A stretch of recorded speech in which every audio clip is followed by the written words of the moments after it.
From a way to make super fast railways without any gold to placing water in the nether, here are the very best Minecraft facts of 2024. Honey blocks have a crazy feature barely anybody knows about. They're actually just a little bit smaller than a normal block, meaning you can shoot arrows between them. Thank me later, fortress builders. Dolphins are one of the smartest animals in the world, and it's no different in Minecraft. If you give a dolphin enough fish, it'll actually begin to swim to the nearest underwater chest as thank you for feeding it. Endermen are already one of the most creepy and powerful mobs in the game. I absolutely didn't need another buff to make them even stronger, but they got exactly that. Usually an Enderman will just teleport out of the way of an arrow or other projectile. But if they've got nowhere to teleport to, the arrow will just bounce off like it's nothing. Cheaters. If you're ever being chased by a mugger and quickly want to hide your diamonds, just throw them in grass paths. If you place hoppers under the grass covering, the diamonds will automatically transport into them, making your escape smooth, calculated, and absolutely foolproof. And he's found the hoppers, hasn't he? Oh, come on! Here's a useless fact you didn't know. Wearing a creeper mask reduces the chance of a creeper spotting you by 50%. But don't get too cocky, as they still explode! In Snapshot 15W31A, Mojang pretty much added one of the dumbest things possible. Usually, to respawn the Ender Dragon, you need Ender Crystals. Pretty hard to obtain. That makes sense, right? Well, for this snapshot, you literally could build a clay creeper face, and the dragon would respawn. Yeah, I'm not even joking. I'm baffled, bamboozled. Ever wanted to create a nuclear bomb? Well, you're in luck. All you gotta do is place a rail and stack multiple TNT minecarts on top of each other. This glitches the game and creates an insane amount of explosive power. Just don't touch it, or you'll probably end an entire race of villager.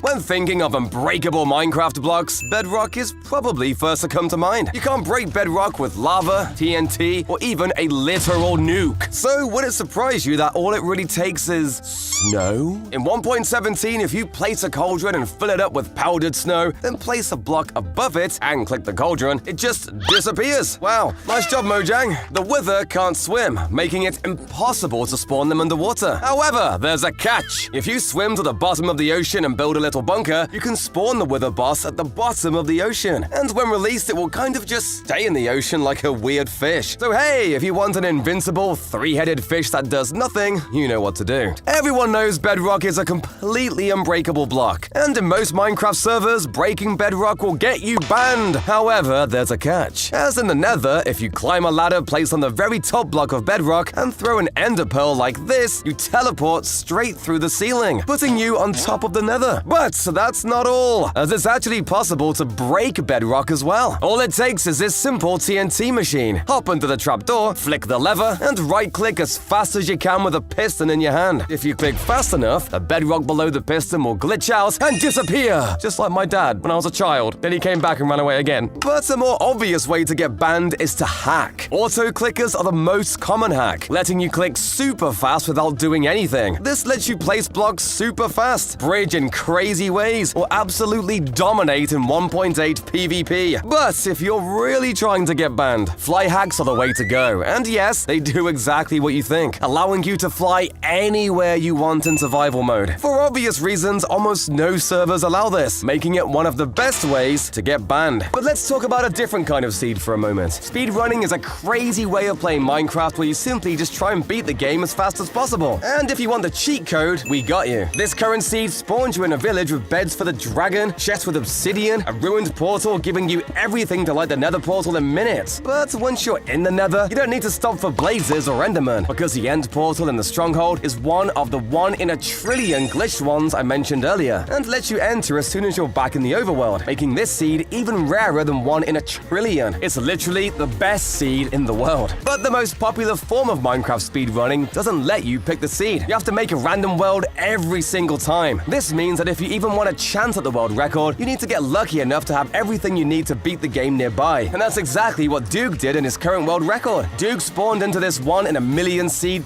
totally random. You spawn near a buried treasure with all the valuable items you needed for tools, as well as an underwater lava pool to make a portal with. In the nether was a bastion you can use to trade with piglins, as well as a nether fortress super close with a blaze spawner in it. Finally, the stronghold he got had a super easy route to the end portal, which saved him a ton of time. From there, he used the wool he got from trading with piglins to make beds and killed the ender dragon in literally record time. Alright, there's a reason why I don't play hardcore, but let's check off Minecraft's more insane creative mode builds. The Lord of the Rings books and movies contain an absolutely huge and super detailed world, with villages, cities, islands, and even huge networks of underground caves. It will be an almost impossible task that will take hundreds of players to somebody already did it. And you can even visit it on a public server. People are insane, man! The Middle-earth project is exactly what it sounds like. A team of people have come together to build a recreation of the Lord of the Rings world, including all the cities, castles, mountains, biomes, caves, and so much more. There's even descriptions for each place you visit, and warps to take you to each new location. Apart from this one. Damn, I just got memed on hard. But if you're bored of exploring in creative mode and want a more challenging experience, check out this truly gigantic maze. Called the Labyrinth of Sordrin, this maze spans over an area of 3,000 by 3,000 blocks, split into different sections, each with their own themes and challenges. The entire map is covered with traps and hidden challenges, and you're not safe at night either. If you haven't managed to find gear and food, you won't survive the horde of mobs that will spawn and hunt you down. It takes up over 3 weeks to finish it without help. And if you fall victim to any of these traps, you spawn right back at the beginning? Maybe I'll let you guys try it out instead. While testing this, I realized you can actually walk underneath trapdoors even though you're way taller than this gap. And your head even sticks into the trapdoor. Yo, Mallow, is that a fresh cut? No, please! Shulkers are one of the most mysterious mobs in Minecraft. I can't even figure out what they're supposed to be. But it turns out if you throw an invisibility potion at one, all is revealed. The Shulker's shell disappears, leaving the Shulker itself floating in midair. I'm still no closer to understanding what on earth this thing is, but I guess he's, like, cute. It's common knowledge now that villagers are the best way to farm items, but it takes so long to cure them. But it turns out if you place iron bars near the zombie villager, you can actually speed it up a bunch. The wiki says this works with beds too, but when I tested this, it seemed like it was fake. But let me know in the comments if it works for you. And of course, a garden isn't complete without a lawn, especially one of those weird stripy ones that rich people all seem to have for some reason. If you want to do the same, use lines of grass and moss to make it look realistic and perfectly mown. But if you want to do the opposite and make a barren, dead landscape, mangrove roots and spruce fences make a great dead bush that's much better looking than this. You can also use mangrove roots with stripped bark to make a dead tree, and basalt works perfectly to use in burned down forests. Also, for some reason, you can place fish and axolotls in waterlogged mangrove roots, which is just cruel. Why on earth is this a thing? Trapdoors and chains make perfect hanging chairs for garden or parks, and flower pots attached to chains look like hanging plants. But sometimes the chains that we have in the game just don't look like enough to hold up our big builds. So instead, try linking a bunch of grindstones like this. That looks much more stable. Pathways are super important for tying a village together. So instead of just using gravel and cobblestone, try using andesite and even dead coral blocks for extra variety and texture. In Bedrock Edition though, you can actually put these absolute units in boats, and even flip them upside down with a dinner bone name tag. Now I understand what they're for. Also, you can actually breed 2 sniffers together with the torch flowers they find to create a baby snifflet. Yes, the babies are called snifflets. Snifflets! Speaking of, the torch flower is actually the first flower we've ever had that is grown with seeds. Unfortunately, right now, all it can do is make orange dye and look pretty, which I think is a huge missed opportunity for another plant-based light source like the glowberries. It's literally called the torch flower, but also snifflets! The only other use for torch flowers is to make into suspicious stew, and will give you night vision for just a few seconds when you eat it. By the way, did you know that Mojang added suspicious stew as a way to teach people that the lily of the valley flower is poisonous? Cool idea, but this red mushroom you put in the stew is also super poisonous in real life, and I can eat it just fine? Might want to look at that one again, Mojang. The last item being added in the 1.20 update that we know of right now is the hanging sign. These can be made out of any type of stripped wood along with 2 chains. And, well, do I really have to explain what they do? They can be placed on the bottom or the side of a block, and are perfect for adding that tiny bit of extra detail to a build. Or, you know, for signing things. Instead of just moving an AFK player to an obsidian box, how about putting them into a water-filled box with regenerating walls? All you have to do is place lava on the outside of the box, place a conduit to stop them from drowning, and an Elder Guardian will make sure it takes them literally forever to mine out. I know how to get out. Hoppers literally have a built-in way to prank people. If you hate building huge farms, wait for someone else to do it for you, and place your own hopper beneath the ones that catch all the items. It'll filter you half their items, so you get some free stuff and they won't even notice. 1.20 added this awesome new feature that lets note blocks make mob sounds if you add the right head on top. This means you can set up a random redstone clock below someone's face and drive them insane with mob noises that they'll never be able to track down. When you leave and rejoin a world, you get a couple seconds of invincibility. So if you find yourself in a bit of a spicy situation, you can leave and rejoin over and over and swim to safety like you're made out of obsidian. The shield is one of the most overpowered items in the whole game. It can block fireballs for God's sakes. But did you know that if you go through a portal while holding right-click, you'll be permanently blocking in the next dimension, letting you sprint and attack while literally invincible. You can send secret messages with skulk blocks. Skulk usually spreads to stone blocks when it absorbs experience, but it won't take over blocks made with slabs. So simply write some letters out with slabs and find a way to cover it. Sometimes it can be difficult to tell just how low durability your tools are while mining, but if you hit F3 and H at the same time, you'll get the exact number of blocks it can mine left, you nerd. Using maps and item frames, you can build huge 2D replicas of fake blocks and create super detailed hidden entrances you can use to hide almost anything. Check out this desert. See anything wrong? There's actually 2 hidden bases here, one inside this cactus and one behind this sand block. All you need to do is place the maps inside an item frame placed on a sign, and your base is suddenly invisible. You can actually make a base in the void. Sure, you can't place blocks down here, even in creative mode, but there's an illegal workaround. Using a chicken, leads, and boats. You can spawn shulkers down here and walk on them as if they're normal blocks. They'll even use levitation to send you back up. Look, all of us have wanted to live inside a video game at one point, and with some glass, terracotta, and buttons, you can. Imagine seeing this while playing on your Nintendo Switch. Hang on, I think I'm trapped! Let me out! Let me out! Huh? Oh god, that's even worse! In this super old snapshot, pumpkins have a truly crazy secret. If you spawn in pumpkin stems that have grown further than 8 stages, they'll start to turn into this weird furnace plant. This happens because the textures got totally messed up in the files, but I prefer to imagine them growing those fire flowers from Mario. If I was to ask you what the most OP weapon in 1.8 PvP was, I bet the last thing you'd say is fishing rod. But you'd be right. Back then, the bobber actually dealt knockback just like a bow would, and you could activate it instantly.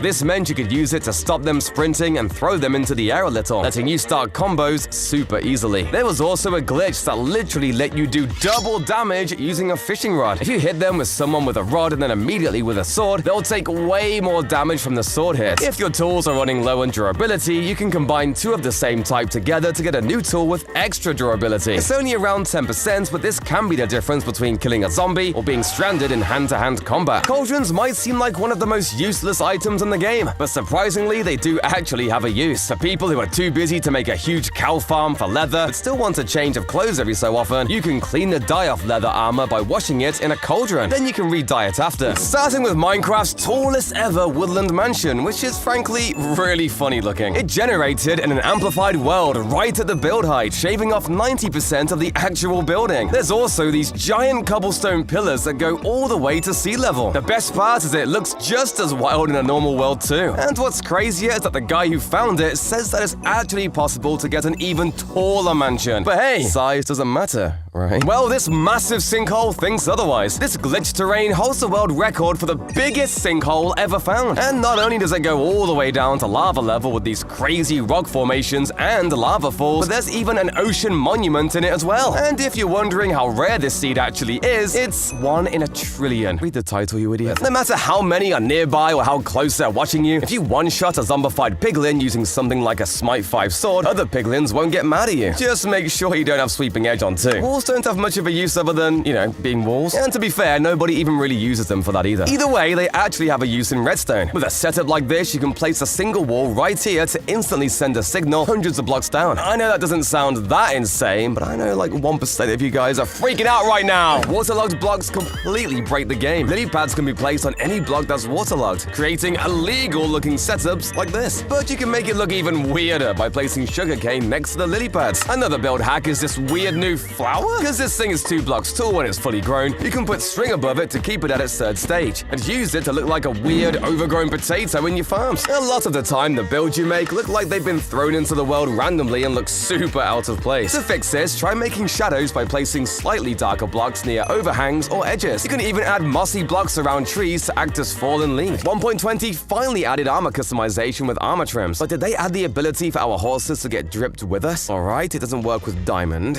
What about leather? Oh, I guess not. Looks like it does work for turtle shells though, for extra swag for us. Sorry, horsey. Oh, and by the way, if you have a looting 255 sword and kill a screaming goat, you'll actually get a secret goat horn that plays a super special sound.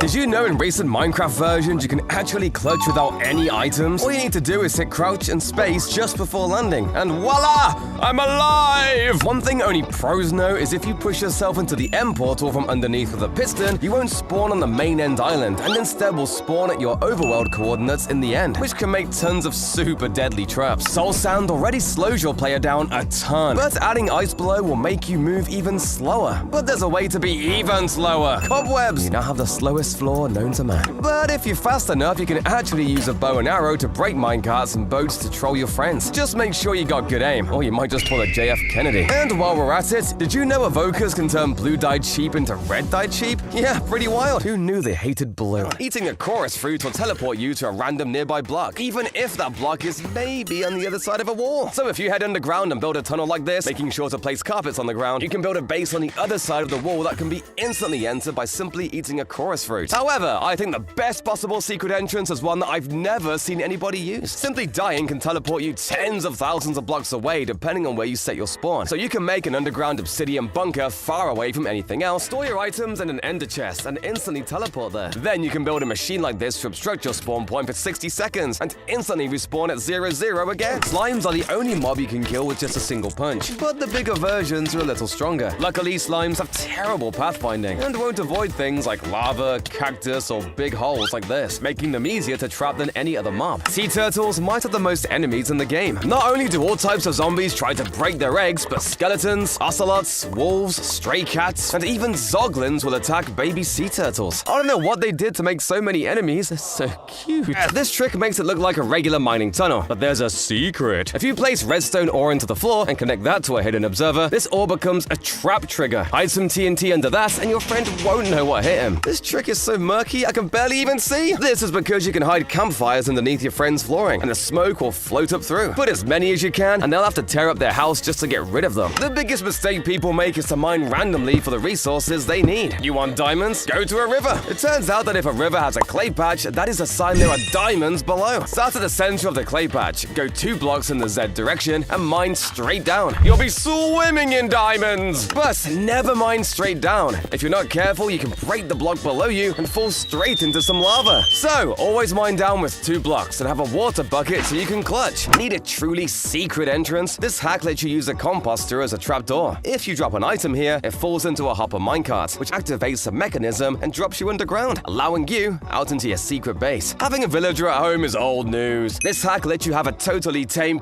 pillager. Just trap one in a boat and row it back home. He'll be shooting the whole time, but he won't hit you, and will eventually break his crossbow, making him totally harmless. This one is my butler. I call him Barry Halls. This secret ender pearl technique lets you phase through walls, and can even get through the roof of the nether. Climb a ladder up to the bedrock ceiling, pearl into the bedrock, and keep going forward! You'll phase through the top. In Minecraft, there's a secret world called Debug World. To find it, you have to press Shift and click on the World type button. Press it enough and you'll find Debug World, which is a vast void filled with every single asset in the game. If you're in a village raid but don't manage to kill all the raiders, that's a cool way to easily find them. If you ring the village bell and wait a few seconds, all remaining raiders within a 40-block radius will all light up with a glowing effect. This one is already semi-known, but hey, your boy's gotta eat. Did you know not all skeletons hold the bow in the same hand? In fact, 11% of the skeletons are left-handed, while 89% are right-handed. Mojang paid close attention to detail here, as this is the exact proportional percent in real life. If you drop a sword near a fox, they can actually pick it up. This means if a fox is holding a sword while attacking, it'll deal the same damage as the sword, making it incredibly overpowered. Did you know you can break Minecraft by predicting exactly where lightning strikes land? Well, most lightning strikes are spontaneous. If you load specific chunks at the right time, as discovered by a group called the Prototech server, you can actually predict and direct lightning strikes. This is extremely useful, making it really easy for you to farm OP mobs, such as skeleton horsemen. From there, you can collect all their loot and end up a rich man. You can also just farm your friends, which is another really good option. Feel free to add their dogs to spice things up a little. If you've ever been to a village, you'd know pillagers absolutely hate villagers. I mean, like, Mojang literally coded them to find and murder their babies. But you can actually use this to break Minecraft, as pillagers are programmed to be very dumb. Very.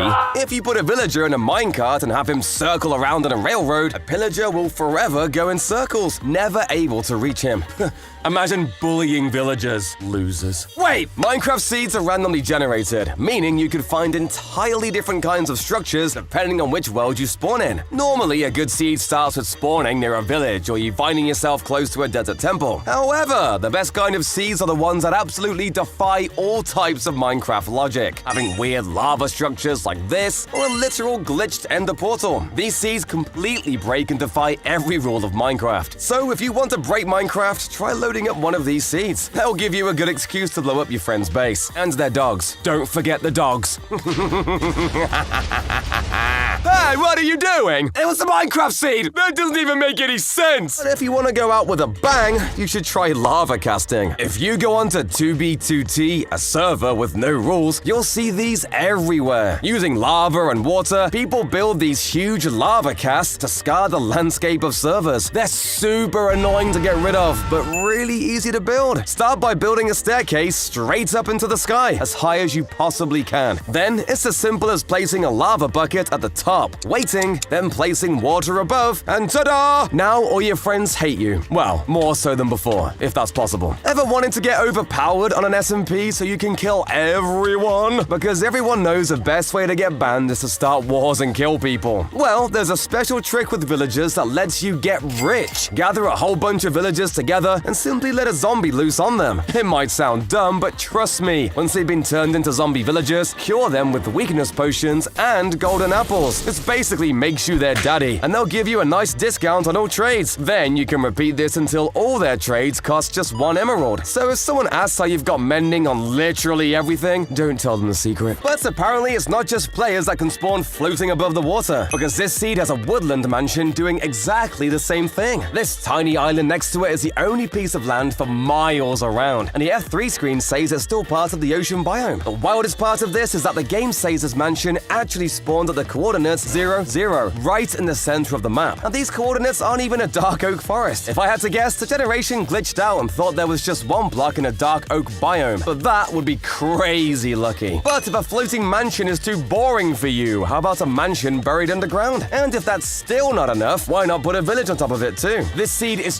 truly 1 in a million. There's houses inside roofs, roofs inside houses, and even a house just hanging out on its own in the middle of the mansion. But my favorite part is to be these random sprinkles of grass and huge blocks of stone in the roof of the mansion. I wonder what would happen if you started a raid here. Let's head straight up to space and take a look at this massive scale replica of the Starship Enterprise from Star Trek. Everything is exactly the same as what it looks like in the movie and TV show, including the inside. There's even custom textures to make it look even more realistic. And look, I'll be honest, Minecraft building is pretty hard. Hey, look at that! So when I saw this, I realized I may have some work to do. This is art. Literally, Chris Takao built a 3D version of Van Gogh's Starry Night in Minecraft, with houses, trees, and of course the absolutely insane sky. Let's talk about the quality in this next absolutely gigantic build. This is Greenfield City, with a mind-boggling size of over 20 million blocks that have been placed by over 400 players. There's dozens of different districts, all with their own unique style of buildings you can explore. And the craziest part, it's not even finished, and they say they're not even a quarter of the way through. Jesus! Oh, hey doing, bro, what's up? We're all pretty aware of Minecraft's food chain now. Creepers hate ocelots, foxes hate chickens and rabbits, Mallow hates dogs, but one toxic relationship you probably don't know about is that polar bears hate foxes. It doesn't usually go too well for the polar bears though, as foxes are way faster. And because foxes can step on powder snow just fine, the bears are sometimes baited in and get stuck. On the topic of foxes though, I have to know, am I stupid for not knowing this next one? Foxes don't just attack rabbits and chickens by walking up and biting them. They also sneak up and pounce on them by jumping super high into the air. What's crazier is that if they land on snow, they'll actually get stuck and shake around trying to free themselves. I swear these guys have been in the game for ages and I've never seen this. I must be an idiot, right? Slime blocks, honey blocks, and hay bales can all be used to reduce fall damage when using a drop chute, but they all have drawbacks. Instead, put a waterlogged chest at the bottom. You won't take any fall damage, you don't bounce, and it doesn't slow you down. Surrounding a bed with slabs makes it look kind of like a sleeping bag. But I've always thought the regular bed was quite small, so instead of just placing one down and leaving it at that, try making a bigger custom one like this. Also, I made these pillows with snow layer blocks. They look so soft. This layout of campfires, trapdoors, and hopper minecarts looks like a stovetop. And if you place a dragon head backwards, it kind of works perfectly as a toaster. Although I don't know if I'd want to eat that grey bread.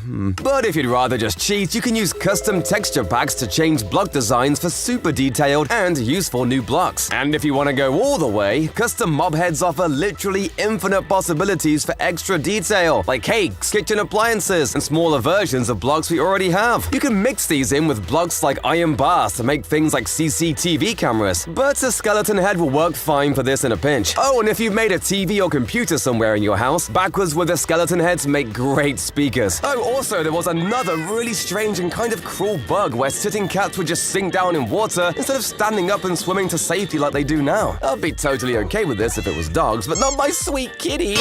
You know how the menu screen kind of rotates around like this? Apparently this can make some people dizzy, so Mojang added this setting that lets you change the speed or even turn it off completely. I can't be the only person who thinks this looks really cursed. Hey, by the way, does anyone else think the new world creation screen looks awful? I've been playing Minecraft for 10 years now and they did not need to change this. Desert Wells finally got a use as you can find a new block called Suspicious Sand in them. This block that can also be found in desert temples can be brushed with, you know, a brush to uncover secret items. Well, kind of. All the sand in the wells can really give you is sticks, bricks, and emeralds. So I think I'm just gonna stick to stealing villagers' crops and selling it all back to them at a profit. Luckily though, the desert temple sand does hide a little more treasure, as you can also get TNT, gunpowder, and even diamonds. And by the way, this room looks suspiciously like a treasure room. I wonder if in the future we might find some other goodies hidden away in here. What I do like about Suspicious Sand though is that the item inside will slowly peek out as you brush it. I still kind of prefer how it looked in Minecraft Live though, where instead of just breaking, you'd slowly wipe layers from the block, exposing the item inside. You know those little ghost guys called Vexes that spawn in raids that are somehow more dangerous than Ravagers? Well, thankfully they're being nerfed, as their hitbox has been made much bigger, meaning you can actually hit them when you try. One of the simplest ways to really make someone mad in Minecraft is to simply just fill up their house with water. It takes you 2 minutes to place a bunch of water or ice on their roof, but will take them forever to place and break blocks everywhere to get rid of it all. If you want to be really evil, you can bone meal a bunch of kelp to make all of the water source blocks, so without sponges, they're gonna be there for years. If you want to take your friend out in a super creative way, try using this super unique trick. When there's enough entities in a small place, it'll start dealing damage to them. That means if you can get your friend to fall into a hole with a bunch of minecarts, it'll start damaging them automatically. A campfire smoke is kind of pathetic. It only lasts for about 10 blocks before fading away. However, if you place a hay bale beneath it, it'll use that extra fuel to create a 25 block high smoke stream. It's obviously super cute that foxes can pick up and steal your items, but did you know they can actually use them too? If you try killing a fox while it's holding a totem, it won't die and just runs away from you like the monster you are. Luckily, this feature doesn't work on dogs.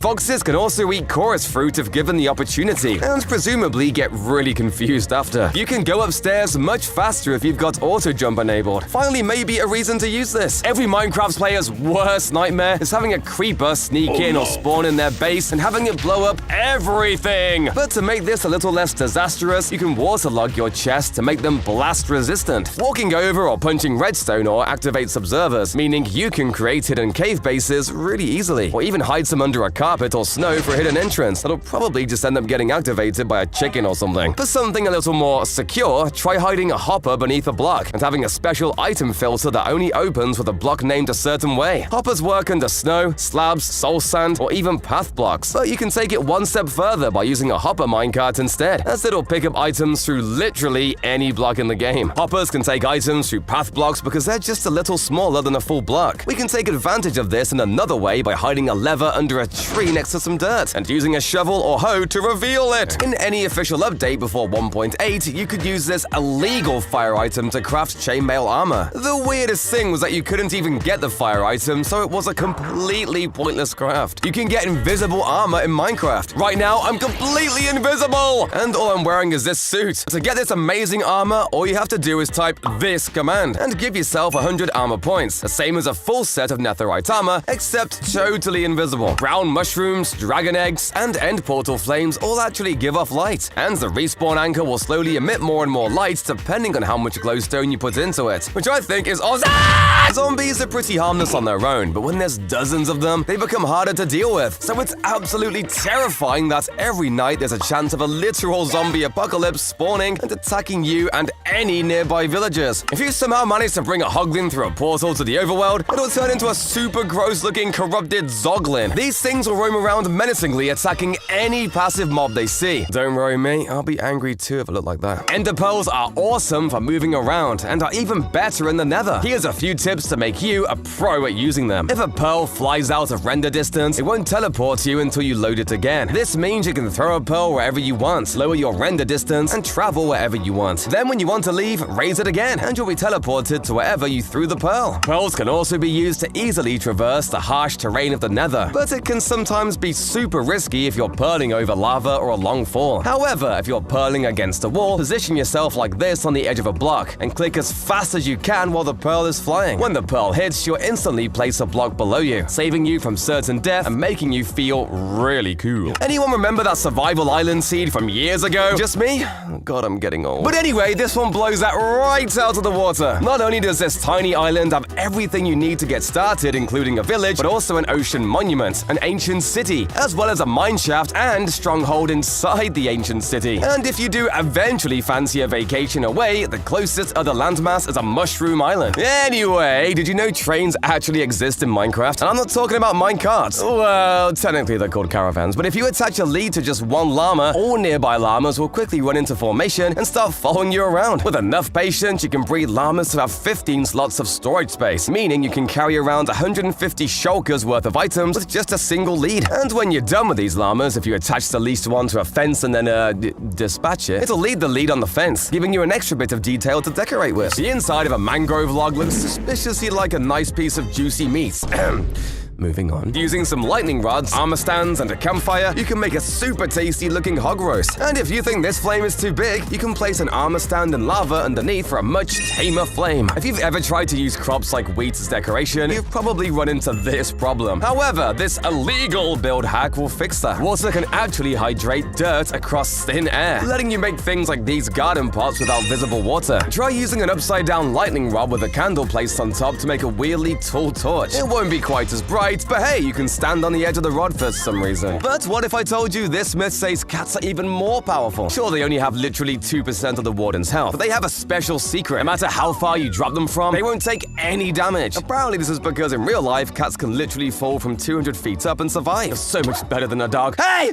I didn't kill it. I'm still keeping my promise. But what about us? For some reason, landing in just an inch of water is enough to completely survive any fall. So I mean, a watermelon is mostly water. Surely that can save me, right? Yeah, no. But berry bushes can. Right. And if red isn't your favorite color, harming potions are super useful for taking out those dreaded mobs or enemies. But when it comes to zombies, these potions actually heal them. I suppose they're dead anyway. So if you want to kill a zombie, throw a healing potion at them to damage them instead. Nice attention to detail, Mojang. Turns out locking is easier than you think. And you can add a glass pane to a map to lock it, meaning it won't update if anything changes. This can be great for documenting the progress of your base over time, or creating a permanent design of an upside down T. If you bring bottles with you to the end fight, you can actually pick up the purple particles the dragon shoots at you. These are called potions of dragon's breath and can be used to craft tipped arrows or lingering potions. I just wish you'd brushed first. Minecart rails also have the same effect, and you can make cool patterns out of them. But they have a second effect I think is even more interesting. For some reason, mobs see rails as completely impassable objects and won't ever walk over them. So if you surround your base with a railway, it'll be completely safe from the horrors of the outside world, and you get a fun little roller coaster too. Even though zombies can knock down doors with these, for some reason they're completely stopped by trapdoors. And given we can easily hop on all fours and crawl beneath, this simple setup works perfectly as a door that zombies have absolutely no hope of breaking down. Somehow bees are even cuter, which is why no mobs in the game try to attack it. However, if they try and pollinate wither roses, they'll take damage just the same as mobs that walk over it. They'll also die after stinging anything that attacks the hive. Here's a trick to play on AFK players. Why not build a maze around them? In fact, why not make the walls out of falling lava for some extra spice? Get real dangerous with this deadly portal trick. Just drop some activated TNT into an end portal, but don't go in yourself. The TNT will only explode in the end when someone is there. So wait for your friend to go in first. Or the TNT you drop there will explode at the same time, sending your friend sky high! This secret little trick makes it look like this hole is full of water, but the water is actually only a block deep. Using pistons and slime blocks, you can create a floating block of water that doesn't fall. Once your friend swims down through it, it's a straight drop to their death. So many people make this simple mistake. Stop making low ceilings! Even when mining, a 2-block tall staircase tunnel is a recipe for bonked heads whenever you go up or down. Also, doesn't a high ceiling look so much nicer in your house? Who doesn't love farming? But a big mistake people make is to stick a single block of water and surround it in veg. That water can only feed so many plants. So instead, set the water and vegetables in rows, and your plants will actually grow faster. Minecraft players all over the world use this incredibly slow method of getting around. People love using bubble columns to zip up to some high tower, but getting down, they use another water shaft. Why waste the time when you can make a shaft, leave it empty, and just have a block of snow or water at the bottom to break your fall? This fun hack will protect your buildings from being mined away by dirty griefing players. It's simple, just hide an Elder Guardian underneath your home, and breaking your walls and floors will become near impossible. Another way to defend is to make sure your enemy actually dies with this high IQ hack. Normally your enemy can jump out of lava, but if you put a honey block under a cauldron with lava in it, it becomes way harder and almost guarantees they won't survive. This weird hack lets you actually sleep among the fishes. It turns out you can put a bed underwater, and it will make an air pocket when you lie in that bed. You can even use this hack to hide your bed away, because nobody will expect to see it there. Freak your friends out with this wild pig riding hack. See, if you make your floor out of path blocks and put a gap underneath the floor, you can ride a pig through that empty space, and your head will pop out of the path like a severed head greeting your guests. The nether looks great, and this hack lets you bring it to the safety of your own home. Instead of using a portal, put the obsidian blocks in your wall. Then go through and recreate the nether on the other side. You get all the looks with none of the danger. This sneaky hack lets you hide vines under item frames, which you can then place maps over, or paintings. The vines are hidden but still work, letting you climb them like invisible ladders. This sneaky little trick lets you copy a structure you've made and paste it wherever you like. Create a grand statue and fill your friend's world with your monstrous art. Ward off hoglins with just a funny little mushroom. These hulking pig beasts are terribly afraid of the warped fungus. No idea why, but at least it keeps them away from my pet Strider. This portal makes no sense! It's a portal spawned in only one seed so far, and for some reason the end portal is totally glitched. It generated with 6 eyes already in, and somehow created a portal that only covers 6 blocks. Want an easy way to find netherite? Try this out. All you need is a fire resistance potion, a few blocks, and a grindstone. After jumping into the lava, swim upwards to see through the entire thing. And ta-da! Enjoy your ban. If you stack minecarts on a singular rail, you can create a nuclear bomb! The minecarts will glitch out and move on their own. Try getting rid of the rails? Well, the minecarts don't care! In fact, it'll keep on going and blow up an entire village if it wants. What a rebel. While night vision is usually very useful, if you splash yourself with a night vision potion in the end, everything will instantly turn pink. Thanks guys, that helped a lot. Well done. On Minecraft Bedrock Edition, you can create a literal piece of art. Using a command block to place hundreds of end crystals, the crystals will actually stack, creating something that doesn't even look like Minecraft. Just make sure you don't run into it. Or walk, or crawl, just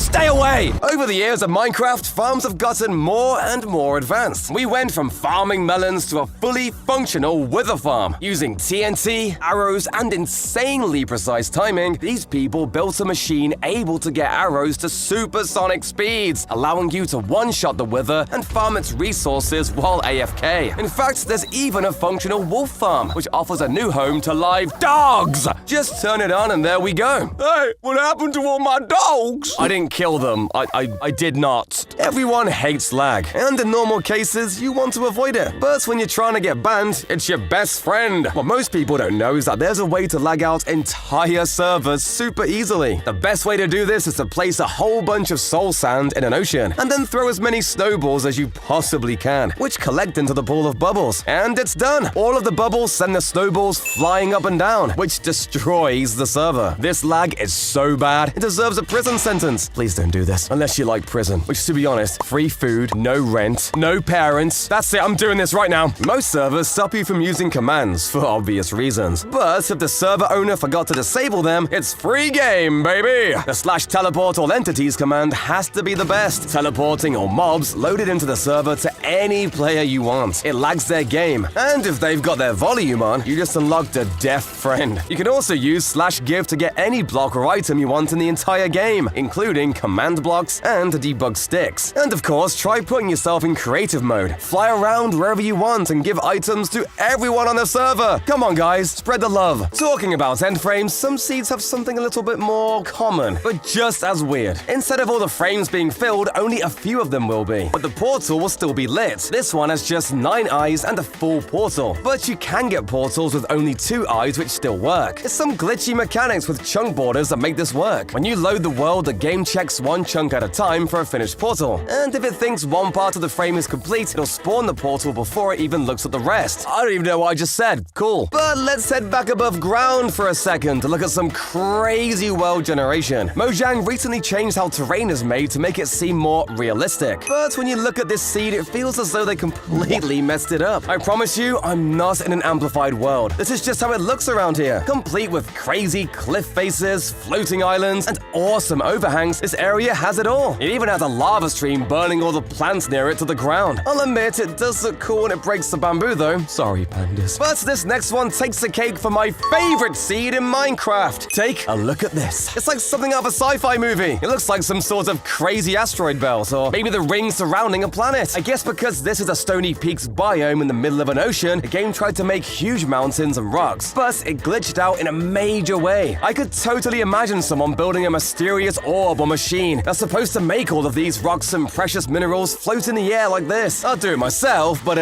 building isn't really my strong suit.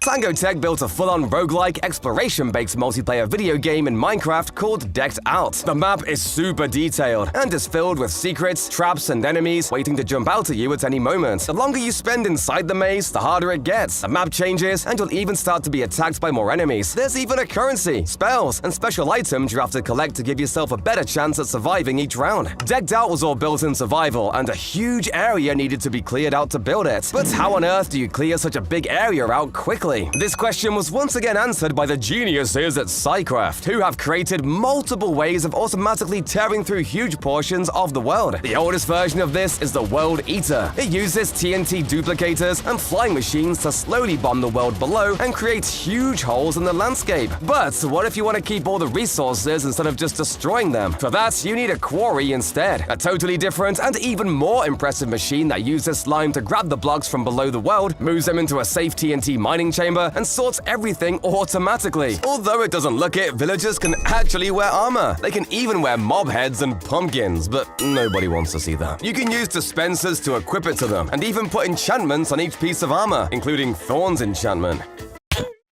God, that's an embarrassing death message. Oh, and by the way, that mob head thing works on piglins too, and it's somehow even worse! Everyone knows how cowardly villagers are, especially around anything that even has a possibility of hurting them. But I bet you never noticed they actually sweat during raids. At least, I heard that sweat. They really don't have much to worry about though, because some of these villagers actually have morals? These scary ex-guys called Vindicators refuse to kill baby villagers, so at least when they grow up, they can rebuild the village.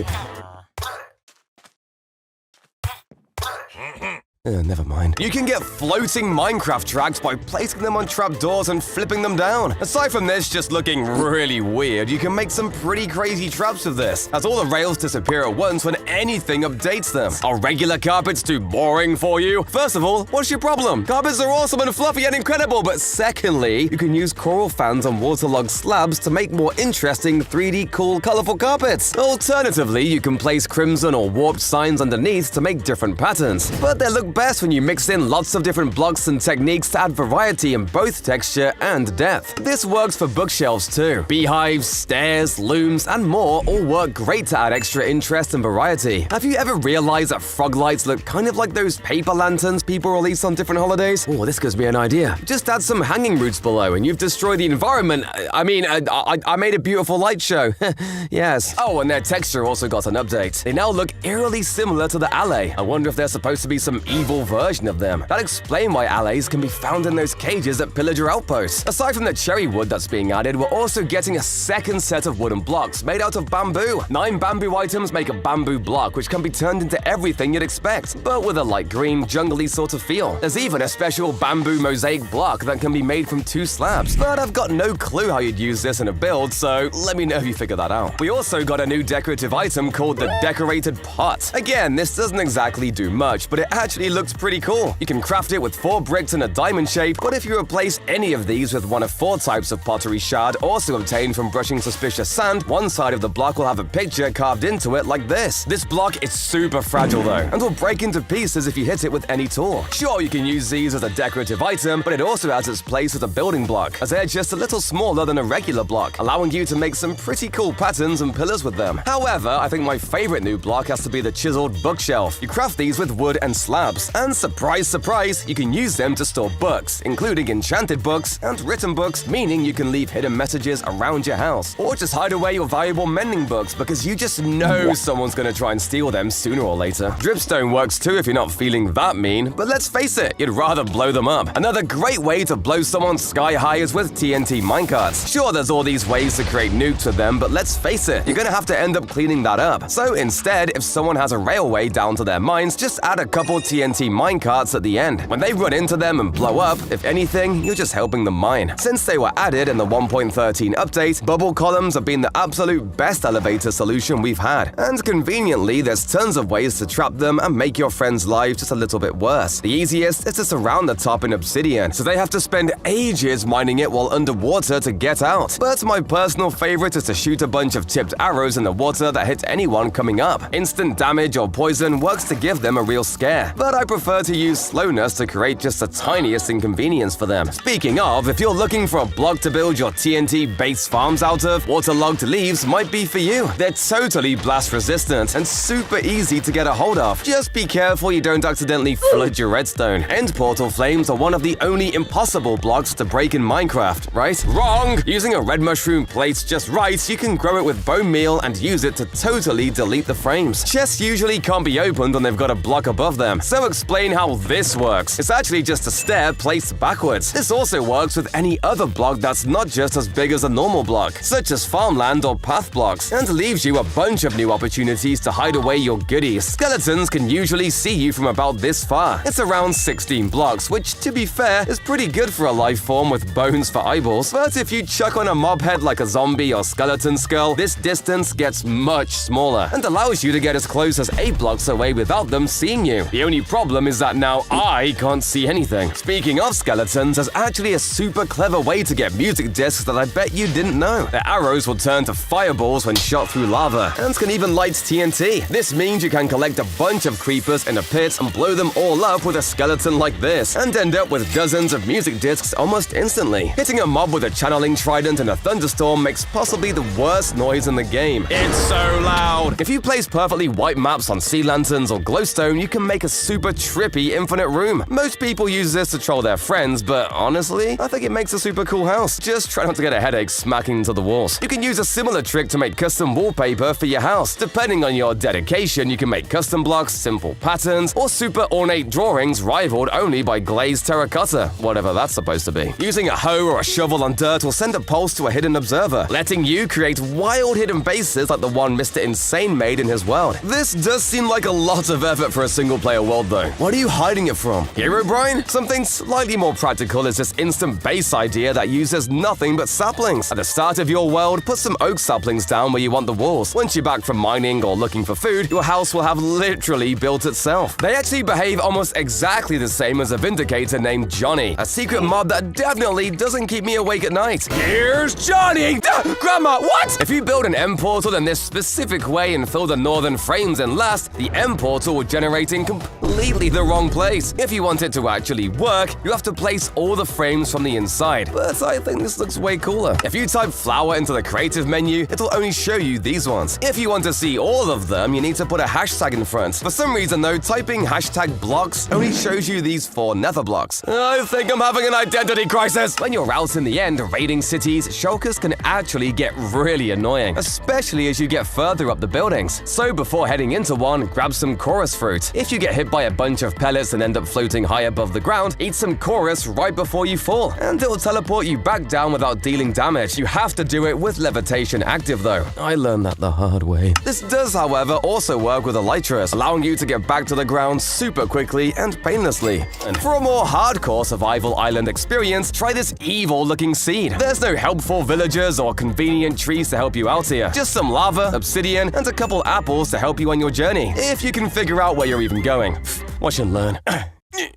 See? I did it! Ah! It's strange enough to see a shipwreck on land, but what the hell has happened here? Not only is there a weird land boat next to this rare mangrove swamp, but there's a temple next to it that's inside of a pillager outpost that also has a ruined portal within it that's also been taken over by part of a village. Since the addition of deep slate and all the new caves, strip mining has pretty much become a thing of the past, but it can still be pretty hard to find caves. Thankfully, there's a few ways to make it way easier. Firstly, this number on the F3 screen shows you exactly how many air blocks are ahead of you, meaning the higher this number is, the more likely it is there's a cave in that direction. And to make it easier to find exactly where it is, try turning on subtitles. Not only will it make it easier to see which sounds are being played, but it'll even give you arrows pointing in the direction they're coming from. Raiding in cities can get pretty dangerous very quickly if you find yourself floating high above the ground, and that's why the best players know to always carry chorus fruit. If you find yourself in this perilous position, eating one will instantly teleport you down to the ground safely. Just make sure you still got the levitation effects. It doesn't go well otherwise. Sometimes a regular fuse of a TNT just isn't long enough to get you to safety. So if that's the case, try crouching and setting the block on fire instead. Instead of instantly lighting, it'll burn for a bit before lighting. Trust me, this isn't a troll. Trust me. I'll never do anything like that. Most of us know now that you can make a bird cage by simply just pushing some glass on top of a parrot. But come on, doesn't that feel cruel? Instead, give them some room to breathe with a hanging scaffolding cage like this. And to make sure our little friend is as happy as can be, try making this advanced bird bath. Place an armor stand with a helmet on top of 3 layers of snow. Then push a floor block and the wall down from above and finish with a slab and some signs. A netherite helmet might work better for some designs, but that's expensive. I think I'll just stick to leather. The most illegal item in all of vanilla Minecraft has to be the debug stick. You can only get it with commands, but it lets you do all sorts of crazy, weird things that literally feel like hacks. You can make strange beds with no pillows, white grass, cursed flower bushes, and even floating water. And pow! I'm outside your window. One of the oldest myths in Minecraft is that sugar canes grow faster on sand. So I'm here to finally solve this debate. I've placed 25 sugarcane on every type of sand and dirt, and when I type this command, we'll be able to see exactly which group grows fastest. And see, they all grow at pretty much the same exact speed. It's just random. It doesn't even change if you grow it on cobblestone or something, even though it does look super cursed. Consider that myth ultra busted. Look, we all know how strong the warden is, but I've heard it's so strong that he doesn't even take damage from fire. Okay, lava doesn't damage him, and neither does regular fire. What about fire enchantments? Yeah, it doesn't affect him at all. I guess it would be kind of easy if you could just dump lava on him and run away. Myth confirmed. And apparently, wardens have so much health they can survive a drop from the very top of the world all the way down to bedrock. So let's test it. Yeah, it survives. It turns out you'd have to drop the warden exactly 504 blocks to instantly kill it, which is literally impossible in a normal world. This thing is so powerful. But as it turns out, Mojang might want to brush past some older Minecraft snapshots too. As in an old snapshot, you could actually grow furnaces? By using a command to spawn a pumpkin with an impossible growth phase, a furnace would grow out of the ground underneath it. Shulkers can be super annoying when they hit you with their levitation balls. Trust me, I know. But these balls can actually hit other mobs as well, causing them to fly high into the sky. Who knew their balls were so powerful? Not me. definitely not me. Everyone knows that if you name a sheep Jeb, it will turn rainbow. But most people don't know is that you can actually name a rabbit Toast to unlock Toast! Okay, not really, but it does have a secret texture. It's a reference to a developer's old pet. And although it's not exactly rainbow, at least this guy has meaning. It's common knowledge that dispensers can't place blocks. But did you know that dispensers are actually able to place blocks if it means they can summon a golem or the wither? Dispensing a carved pumpkin on top of 2 snow blocks will create a snow golem, just as if you place the block there. A pretty cool way to win a bet and scam your friends out of their hand-earned diamond. Or just do it for fun. But come on, who does that? The only other place in the entire game that mobs can't spawn is actually an ocean temple. It's true. The game is coded so that only guardians can spawn in them, meaning that if you remove all the water, absolutely no mobs will spawn nearby. You're gonna need a lot of sponges or a massive machine, but at the end you're left with a pre-built mob-free paradise. But if you'd rather not do all that work, there are ways to completely mob-proof your base easily. Not only do slabs basically double the amount of blocks you have for floors and roofs, but mobs can't spawn on bottom slabs, meaning even if your house is pitch black, nothing will be able to spawn inside. You could even add soul sand below and use soul speed to run around your house super quickly. All types of fish will start to drown after just 15 seconds on land. Weirdly though, they don't even try to get back into water. They just kind of flop around and wait for it to be over. Dolphins, however, can last over 2 minutes on land, and if it's raining, they can survive forever. However, dolphins do need air to survive, so if they're underwater for too long, they'll actually start to drown. At least they try to find water. Squids literally just sit there and move like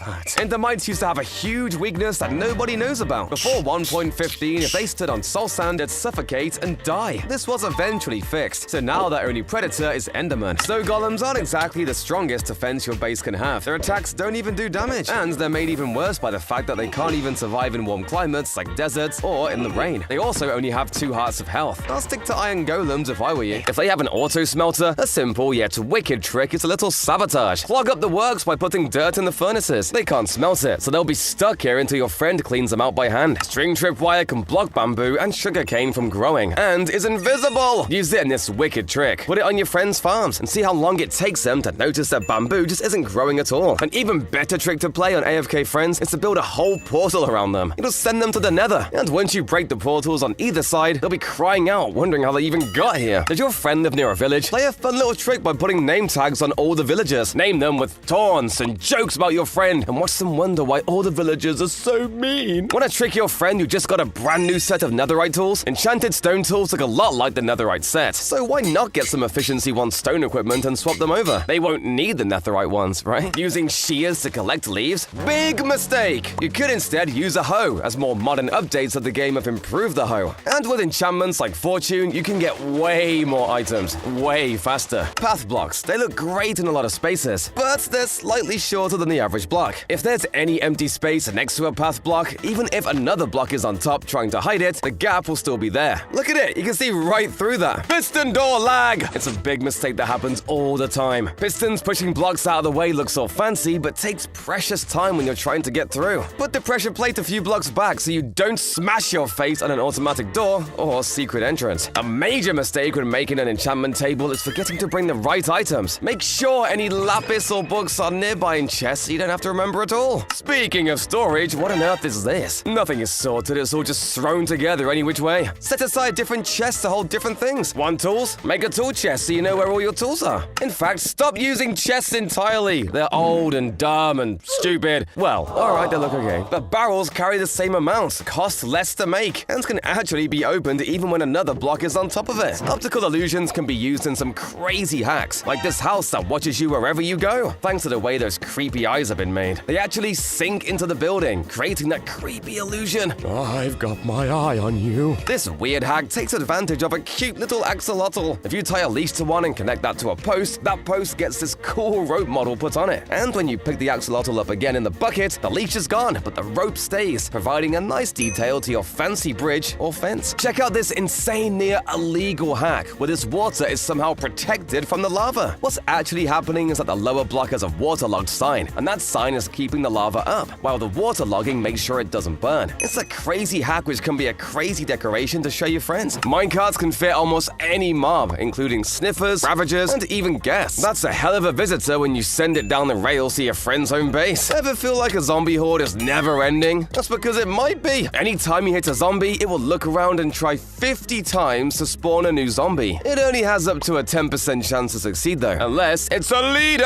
Then it goes up to a 75% chance of spawning capturing the horde. Be careful where you put your beehives. If it's too close to the ocean, any bee that strays over the water can very quickly get disoriented and will eventually fall in and drown. People have lost entire bee colonies this way, so stay safe. To cure a zombie villager, you need a splash potion of weakness and a golden apple. And a bed? Apparently being near to a bed helps to speed up the process. Not sure why that works, but I can think of a few reasons. The axolotl is probably the cutest animal in Minecraft. But did you know there's an axolotl so rare, just 1 in 1,200 axolotls spawn this way? The blue axolotl is the rarest mob in Minecraft. Would you look at that little guy? Huh, you thought I was gonna kill it for comedic effect? I'm totally above that.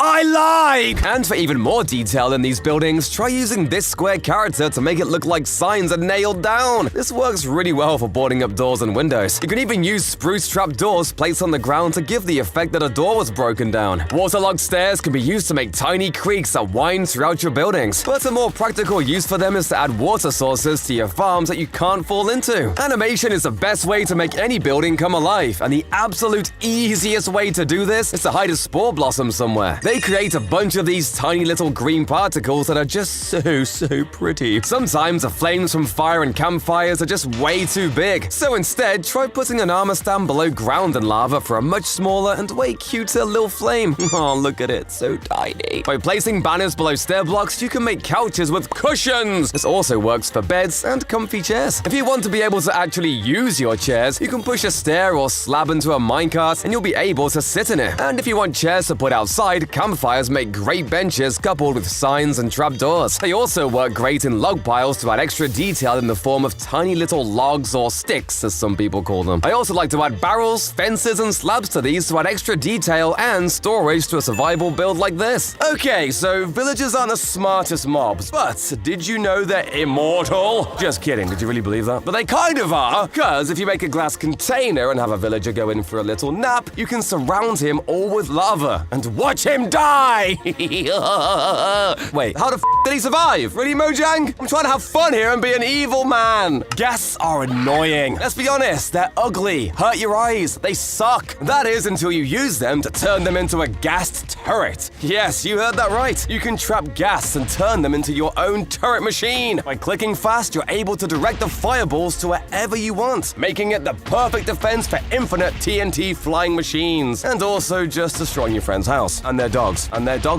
Trust me, bro, it wasn't me. My grandma can vouch. I hate you! See? Minecraft skins are a perfect canvas to express your creativity. From a turd to Michael Jackson, skins show to others who we are. But this is the opposite of beautiful. Oh my god, what is that? These kinds of skins are the reason most servers and even Minecraft itself bans any form of inappropriate skin. From curse words written across you to rather flattering depictions of other things. If you want to get banned, you know what to do. And if you want something to match your new skin, we can't forget inappropriate buildings. In SMPs, faction servers, and skyblock servers, you're able to create whatever you want, giving us the perfect opportunity to shape our house however we want. Ah, that's more like it. Ever wanted a girlfriend? Well, good luck, because e-daters are running rampant on Minecraft these days, and a lot of servers think that they need to be stopped, banning dating in Minecraft. So if you're really looking for a quick ban, why don't you just come and kiss me?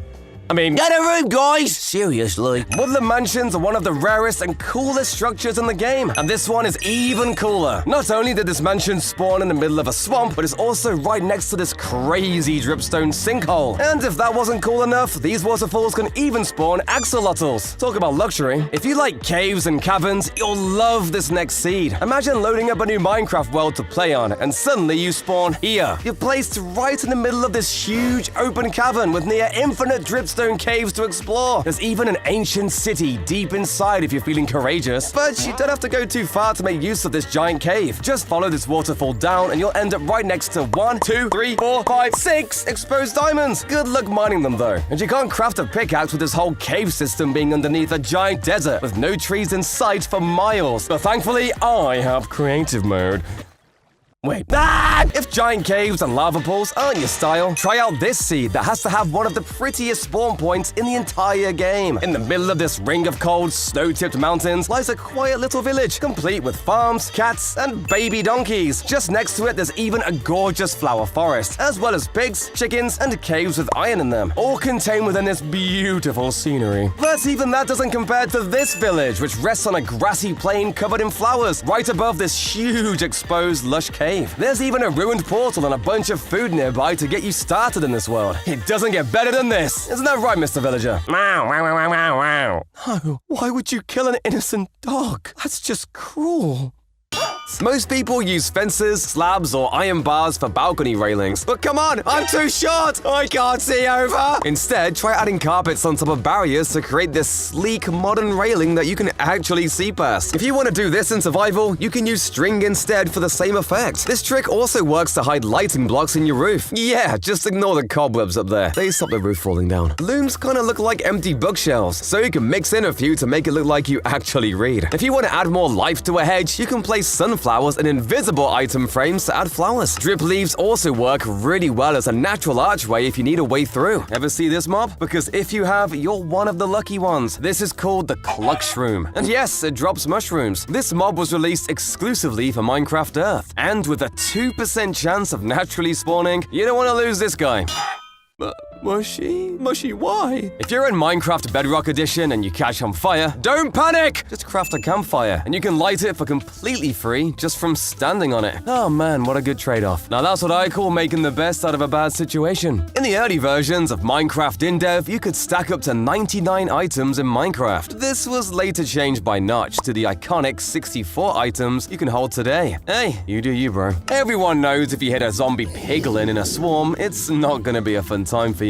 However, if you manage to one-shot that same zombie piglin with an overpowered weapon, all of the piglins will get confused and stop targeting you, allowing you to finish them off one by one. Hey, it's fine, they're zombies, so die piglins. Did you know if you splash a potion of poisoning onto a creeper, then let them explode, you'll end up seeing a lingering poison effect? This can be used for blowing up your friend's base, and then finishing their dogs off. Thank me later, you monster. If you're near an ocean with your friend, have them crouch down in front of the water and pay attention to their name tag. If you look closely, you can see the water is transparent, allowing you to see anything you want. So if your friend's got a secret base, we will find it, and we will kill your dogs again. Talking about the ocean, if you take an iron golem and try to sink them, you'll realize they literally can't drown. This means they can stay at the bottom of the ocean for years without taking a single hit of damage. Man, that's just sad. This can't be said for snow golems though. They don't even get to enjoy a swim. Man, that just feels wrong. Ever noticed that light gray stained glass truly ruin your friendship? Try building this in someone's roof and add a hopper and dispenser to shoot out the eggs a chicken lays. Their house will be filled with baby chicks in no time, and they'll have no idea why. Every Minecraft player knows the pain of glass panes look exactly the same as an empty inventory slot. This means you can secretly fill somebody's inventory with them, or worse, fill all their chests with them. And if you name them all differently, they'll have to slowly remove every single piece individually. Speaking of chests, they're a perfect way to test the strength of your friendship. With a comparator, some pistons, and a diamond, you can test exactly how much you should be trusting your friends. One of the best parts about pranking somebody is being able to see their reaction when they realize what's happening, and nothing does that better than this setup made by Grian. Nobody can resist the satisfaction of punching out a huge tower of scaffolding, so build one up above somebody's house, but have it hold just a single block of lava like this. When your friend goes to break it and realizes what's happened, it's already too late, and you'll get to watch them scramble to try and stop it. Another of Grian's devious inventions is the boat bomb, and this one's even simpler. All you've got to do is craft a ton, and I mean a ton of boats, and chuck them on top of a hopper, and dispense them all out like this. As soon as an unsuspecting explorer comes along and tries to get in, yeah, I'll make sure they find this themselves, so you don't have to help clean it up. Speaking of bombs,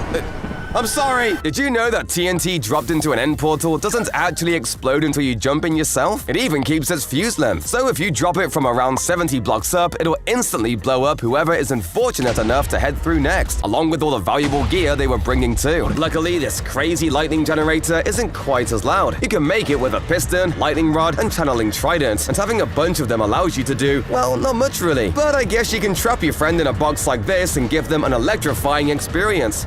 Did you know that you can actually totally skip the Ender Dragon fight? By building a simple flying machine like this, you can fly all the way to the outer islands without so much as touching the Ender Dragon, allowing you to raid as many end cities that you want for all the loot you could ever dream of. However, the only way out is, down there. So do this at your own risk, I guess. Snow golems will die almost instantly underwater, while iron golems will sink but just kinda chill. This is already strange enough, but it gets even weirder when you realize you can actually spawn snow golems underwater, but not iron golems. But while we're down here, here's another cool underwater fact that might even save your life. Next time you find yourself stranded outside at night, swarmed by mobs and unable to sleep, try heading into a river or ocean. You'll be able to chuck a bed down and sleep just fine. You can even breathe down here for some reason. Everyone knows that the Wither is immune to arrows in its second phase, but I bet you didn't know that fireworks will still damage it, letting you sit back and relax as you watch the show. Oh crap, wait, it can still hit me! Baby foxes might be the cutest mob in the entire game, which is why I'm sorry that I have to show you this next fact. In some older versions, they're actually so adorable and tiny, and if they find themselves in water, their mouth is actually underwater and they'll end up drowning. Poor thing. It's no secret that Mojang are sometimes a little lazy when it comes to textures, with bedrock just being an overly saturated stone, and endstone being an inverted version of cobblestone. But I bet none of you realize that the jungle log texture is just a rotated version of the oak log. Speaking of being overpowered though, did you know that creepers can climb ladders? I'm already terrified of getting ninja bombed by them in ravines. Why do I have to be scared of this now too? But creepers have been hiding another secret from us too. If they're affected by a potion effect from an arrow, or a potion, when they explode, they'll leave a lingering pool of that potion effect wherever they stood. What can you use this for? Don't ask questions! Moving on! I guarantee every one of us has tried to build one of these tree houses in the jungle, but let's face it, they look terrible. Instead, head to a taiga and try this out instead. You can build it in 2 minutes for super cheap, and it keeps you safe from all the mobs. Except phantoms! The cold biomes offer a bunch more cool houses too, including this ice spike base I built when I was just a lad. It's even simpler than the last one. Just clear out some ice, chuck a door on, and now you can pretend you're Superman! The powder snow you can find in these biomes makes for an awesome hidden entrance too. Not only can you hide some in the ground like the scaffold entrance, you can create a hidden ladder up a cliff with it that you can only climb with leather boots. We can take another of Etho's ideas and use a lava curtain to make a hidden entrance. He uses ender pearls, but come on, it's a man cave! Be a man! Ow, ow, it's so hot, ow! Instead, try placing a minecart behind the lava instead. It will stay hidden and allow you to hop through easily, and it's not so damn painful! With all the carpet traps out there, most people are terrified to even step foot on them, which makes them perfect for the most illegal hidden entrance yet. You can jump on turtle eggs through carpets, and it'll break the carpet as well as the egg, sending you straight down to anything you build below. Sea turtles are endangered in real life, by the way, making this one actually illegal. Think mob farms are the best way to get XP? Think again! Getting achievements actually gives you experience each time you get them. So if you manage to find all the nether biomes, you'll get a nice reward of 19 levels. Speedrunner Feinberg even used this in his All Advancements world record to get the levels he needed to enchant his trident. This dude's got like 5 of my brains in there. Each block in the game has a hardness level that tells you how difficult it is to break or blow up, and it actually hides a pretty crazy secret. If stone has a hardness of 1.5 and obsidian has a hardness of 50, what do you think bedrock would have? A million? Infinity? Turns out it's actually -1. I'm sure there's some crazy nerdy code reason as to why this is, but come on, look at me. I've got no idea. Did you know there's a way to get extra inventory space instantly? Simply turn touchscreen mode on and use your number keys to put some items in the crafting grid. Then click off your inventory and you've got 4 extra slots just like that. Unfortunately, this was patched out in 1.19, but you can still use this feature in any other update. Splash water bottles seem like the most useless item in the entire game, but they're actually the only way to put yourself out in the nether. You can also use cauldrons for this, as water placed in them won't disappear in the nether. This even works the other way around, letting you place lava underwater. It's not quite as helpful though. Instead of spending ages converting all your concrete powder to concrete before building, just build any walls or floors out of the powder and flood it afterwards. And if you're ever left with a ton of wet sponges for whatever reason, don't dry them in a furnace. Instead, take them to the nether where they'll dry out instantly in the heat. Then you can use an enchanted hoe to pick them up super fast and get straight back to sucking. God, why did I just say that? Most people strip mine in a 2x1 hole like this, but there's actually an even more efficient way to do it, as long as you're not claustrophobic. Place a water bucket or trapdoor and start crawling. Then mine forward and you'll be in a 1x1 hole. This is faster because for every 2 blocks you break, exposing 10 different possibly diamond-filled blocks instead of just 8 in the other method. Just trust me, okay? It makes sense! We still don't know why sinkholes spawn in Minecraft. Minecraft. So that only makes ones like this look even cooler. And it doesn't just look awesome from the outside and contain these really weird flat chunks of stone. But there's also a giant and beautiful lush cave down here. Oh, and obviously there's an ancient city right below. Because why wouldn't there be? Now a giant illegal hole in the middle of nowhere is pretty cool, but a massive square tower of water is even better. This is what some people call an aquifer. And there's another strange type of terrain that we think generates when a structure like this village spawns in the middle of a sinkhole and stretches from build limit all the way down to this crazy cavern down at deep slate lava level. I'm sure these villagers could tell some stories. Everybody is excited for the new 1.20 update of Minecraft. But look at this new cherry grove biome. The only thing missing is for villagers like this one to spawn naturally in them. Somehow a tiny area of plain spawned in the middle and generated a super peaceful mountaintop cherry village that I think would be awesome to try and convert into a cool Japanese style village. Sometimes you just need a ton of filler blocks for a project. So what's the fastest block to farm in bulk? Well, you can obviously build gigantic wood, cobblestone, or moss farms. But if you just want something simple, try trapping a snowman and using stone shovels to instantly obtain hundreds of snow blocks you can use for whatever your heart desires. If you've ever built an Enderman farm, you know it can be pretty tiring to constantly click on Enderman to get XP. But did you know that splash water bottles actually hurt Enderman? That means if you get them low with full damage, you can just chuck one every so often to gain tons of XP and infinite satisfaction. I could literally do this for hours. Speaking of splash potions, have you ever noticed that you don't get quite as much effect time as the potion says? Well, that's probably because you're throwing them at the ground or a wall. If you throw them straight up so they land on your head, you'll get the full advertised time. My favorite build hack to use the debug stick for, though, is to just add a little more interest to my creative builds. You can turn this strange and boring bamboo farm into something cool looking by connecting the fence and adding leaves to the bamboo. It's literally magic. Beehives kind of look like empty storage containers, so you can use them for extra decoration in a cluttered storage room or attic. They also work great as drawers or a bedside table. You can make any English letter in a 4x3 space using different combinations of slabs and stairs. This chart by Cookie Dough Bread shows you exactly how to spell out anything you want super easily. There are tons of ways to add tiny details to your builds in Minecraft, but one of my favorites is this method of making footprints. Just chuck some invisible item frames down and then place some stake in them. All of a sudden, you've got some weirdly convincing looking footsteps. But when you've got this many nether stars, what do you even use them for? You obviously don't need this many beacons. Well, this myth says that if you use a nether star and a beacon instead of iron or emeralds, you'll actually receive double the effects. Unfortunately, that doesn't seem to work, but come on, Mojang, you may as well add this for the people that are insane enough to use netherite to power their beacons. They deserve something! Even though it's easily the scariest biome in the game, it's said that mobs won't spawn in the deep dark at all. I spent about 5 minutes flying around here and I didn't see any, so I'll just call this confirmed. Obviously, there's still one mob that can spawn here, but you can even totally disable this as well with this command. Suddenly, this place isn't so scary. Most players beat the Ender Dragon by taking out all the crystals and then hitting it with a sword.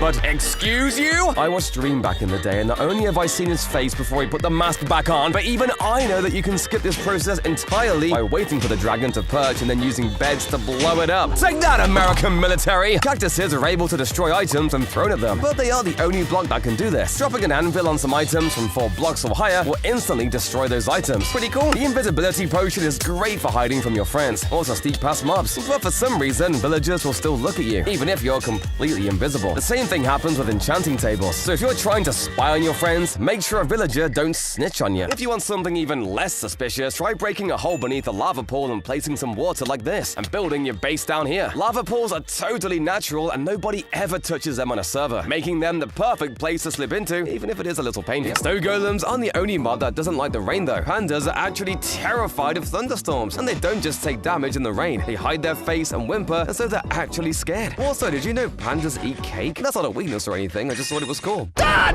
no! Ocelots seem more adapted to the tough jungle environment, as they've learned to avoid full damage and to hunt chickens for food. However, they are still terrified of humans and run away faster than almost any mob in the game. It's worth it if you can get an ocelot or cat to stick around though, as they're actually super good at keeping away phantoms. In fact, a phantom won't come within 16 blocks of a cat at all. But if you want to avoid phantoms altogether, just make sure you get a good night's rest. Fungus is your friend with this next trick you can play on your friends while they're away. Dig under their home, plant a bunch of mushrooms, and add a little bit of bone meal. The mushrooms will grow massive, going through your friend's house and deleting anything in its path. Give them a fungal infestation. This trick is sneaky. If your friend lives near a forest, slowly plant more and more trees closer and closer to their house. They'll think it's just a forest growing as it eventually surrounds their house. Keep planting trees in every block you find until they're in a thick, never-ending jungle. If you replace the leaves of a tree with some of your own you've snipped, those leaves will stay even if your friend breaks the wood blocks away, leaving these floating leaf islands that your friend will want to clean up to get them out of the way. Don't panic! Really, don't panic when a creeper is coming, or TNT is ready to explode. Just put some blocks down in front of you and you'll take way less damage. It's so much fun finding buried treasure, but where is it? I'm at the X! Everyone makes a mistake of just guessing the X exactly as pointing, but you might be off by a few blocks. So to be absolutely sure, look at the coordinates in the chunk selection. The treasure will always spawn at 9-9 for that chunk. It should be straight down. The Nether is where mistakes can be deadly. It's very easy to catch fire, and water disappears instantly. Or does it? The big mistake people make is not bringing a cauldron and buckets of water. Even in the Nether, water in a cauldron will not disappear. So when you catch fire, put yourself out with this cool trick. Have another great defense hack that brings an adorable edge to your builds. If you want to keep creepers away from blowing up all your hard work, get a bunch of cats. The more, the better. Creepers and even phantoms are afraid of them, and will turn and run if the cat gets too close. This hack lets you show off a puffer fish in a glass case, puffed up at all times. It does this because there's actually an armored stand underneath, keeping it on edge. Above the stand is a waterlogged chest, keeping the fish alive, and a picture frame to cover that up. The glass case is a block that's been pushed on top with a piston to keep the fish in place. There's a crazy looting glitch that lets you get the extra rewards of the looting enchantment even when the tool you're using isn't enchanted. If you have a saw with looting in your main hand, a regular bow in the other, enemies killed with the bow will give extra items. Everyone knows cats always land on their feet, but did you know that in Minecraft they also take no damage from a fall? This is based on cats' real-world ability to survive crazy falls. Some have even fallen out of a plane without a parachute and lived to tell the tale. Go beyond the end of the world with this command. It's a secret teleport destination that will put you on the other side of the world border. But be careful, because the moment you pass that border, you'll be taking real damage. Sand or gravel count as entities when falling down, meaning dropping it into a portal will build a nice little sandcastle. Not only that, but you can do the same with lit TNT and even dripstone. If you hit a zombie piglin next to a nether portal in the overworld, an extra zombie piglin can spawn from the nether, even if one isn't nearby. So how does that work, Mojang? Care to explain yourself on that one? Your trident will always come back, as you have the loyalty enchantment. However, if your entire inventory is full while throwing it, it won't come back to you, and will leave you forever.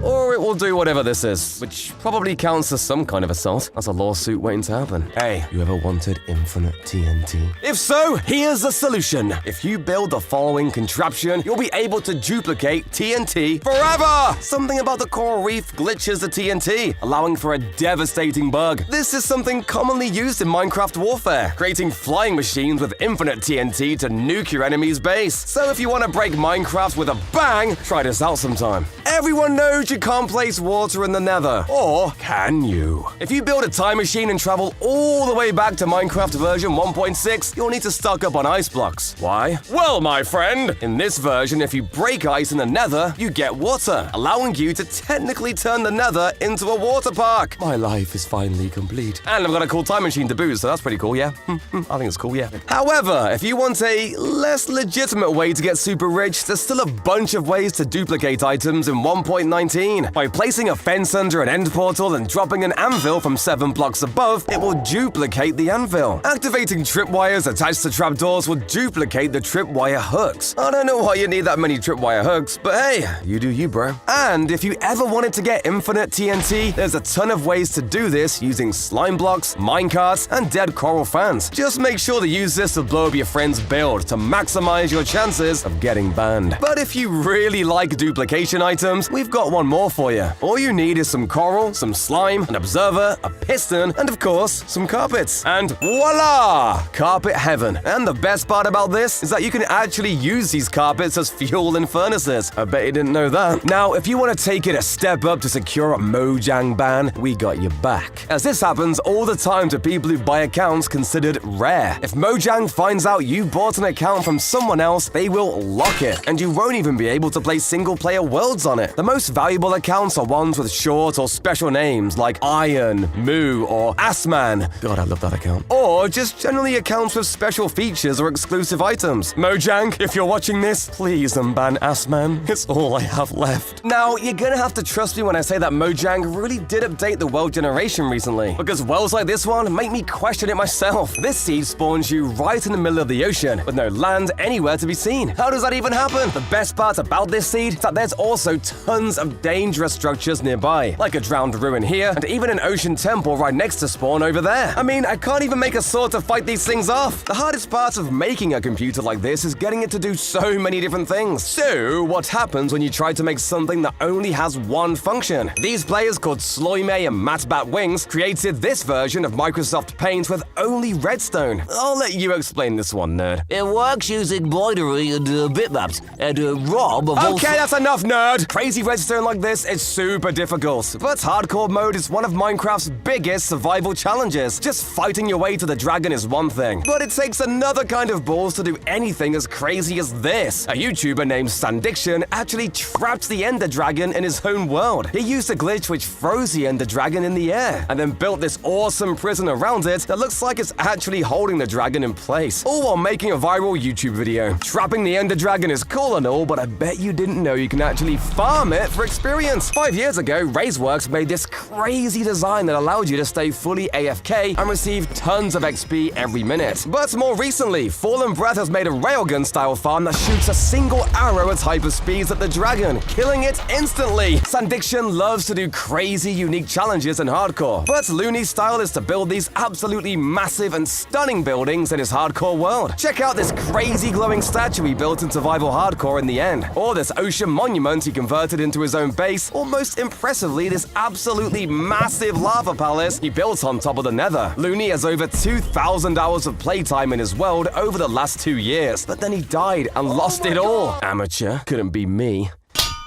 Speaking of beds, did you know that there used to be a sky dimension planned for Minecraft? It was supposed to be a magical realm in the sky that you could access through dreams. Each time you went to sleep, there would be a chance you'd wake up here instead. Unfortunately, this idea was eventually replaced by the end, but I'd love to see them bring back this idea. While you were busy having sniper duels or hiding away praying they wouldn't see you, skeletons have been hiding a dark secret. Okay, it's not that dark, but around 11% of them are actually left-handed and hold their bows differently to the rest. Apparently, this is to mirror the amount of real people who are left-handed. Also, even though wither skeletons can't spawn naturally with a bow, they still have a line of code that lets them shoot fire arrows when they're given one with commands. Weird, right? Have you ever noticed that the sky actually changes color during the wither fight? That's right, as soon as the fight begins, the horizon turns a deep, ashy gray, and some clouds become much darker. Too bad nobody will ever see this because we all fight the wither underground now. Like mole people. Putting carpets on top of fences lets you jump over them while keeping animals in. But did you know there's an even better way of doing this? Animals can jump over trapdoors just fine going one way, but if they try to leave, they walk straight into them. This makes it 100 times easier to collect animals and get in and out your pen without 1,000 chickens escaping through the gate. Sure, chests work fine, but campfires make for way cooler food storage. You could also take it one step further and use invisible item frames to hang fish off chains like this. Gold ore looks like honey that's dripped onto the floor, and gilded blackstone looks the same but for lava instead. You can use stairs and slabs to add extra texture to walls like missing bricks, and to create holes as if it's crumbling and degrading. But if you're really dedicated to decoration, you can make maps with any design you want to, and then fill item frames up with them for custom wallpaper.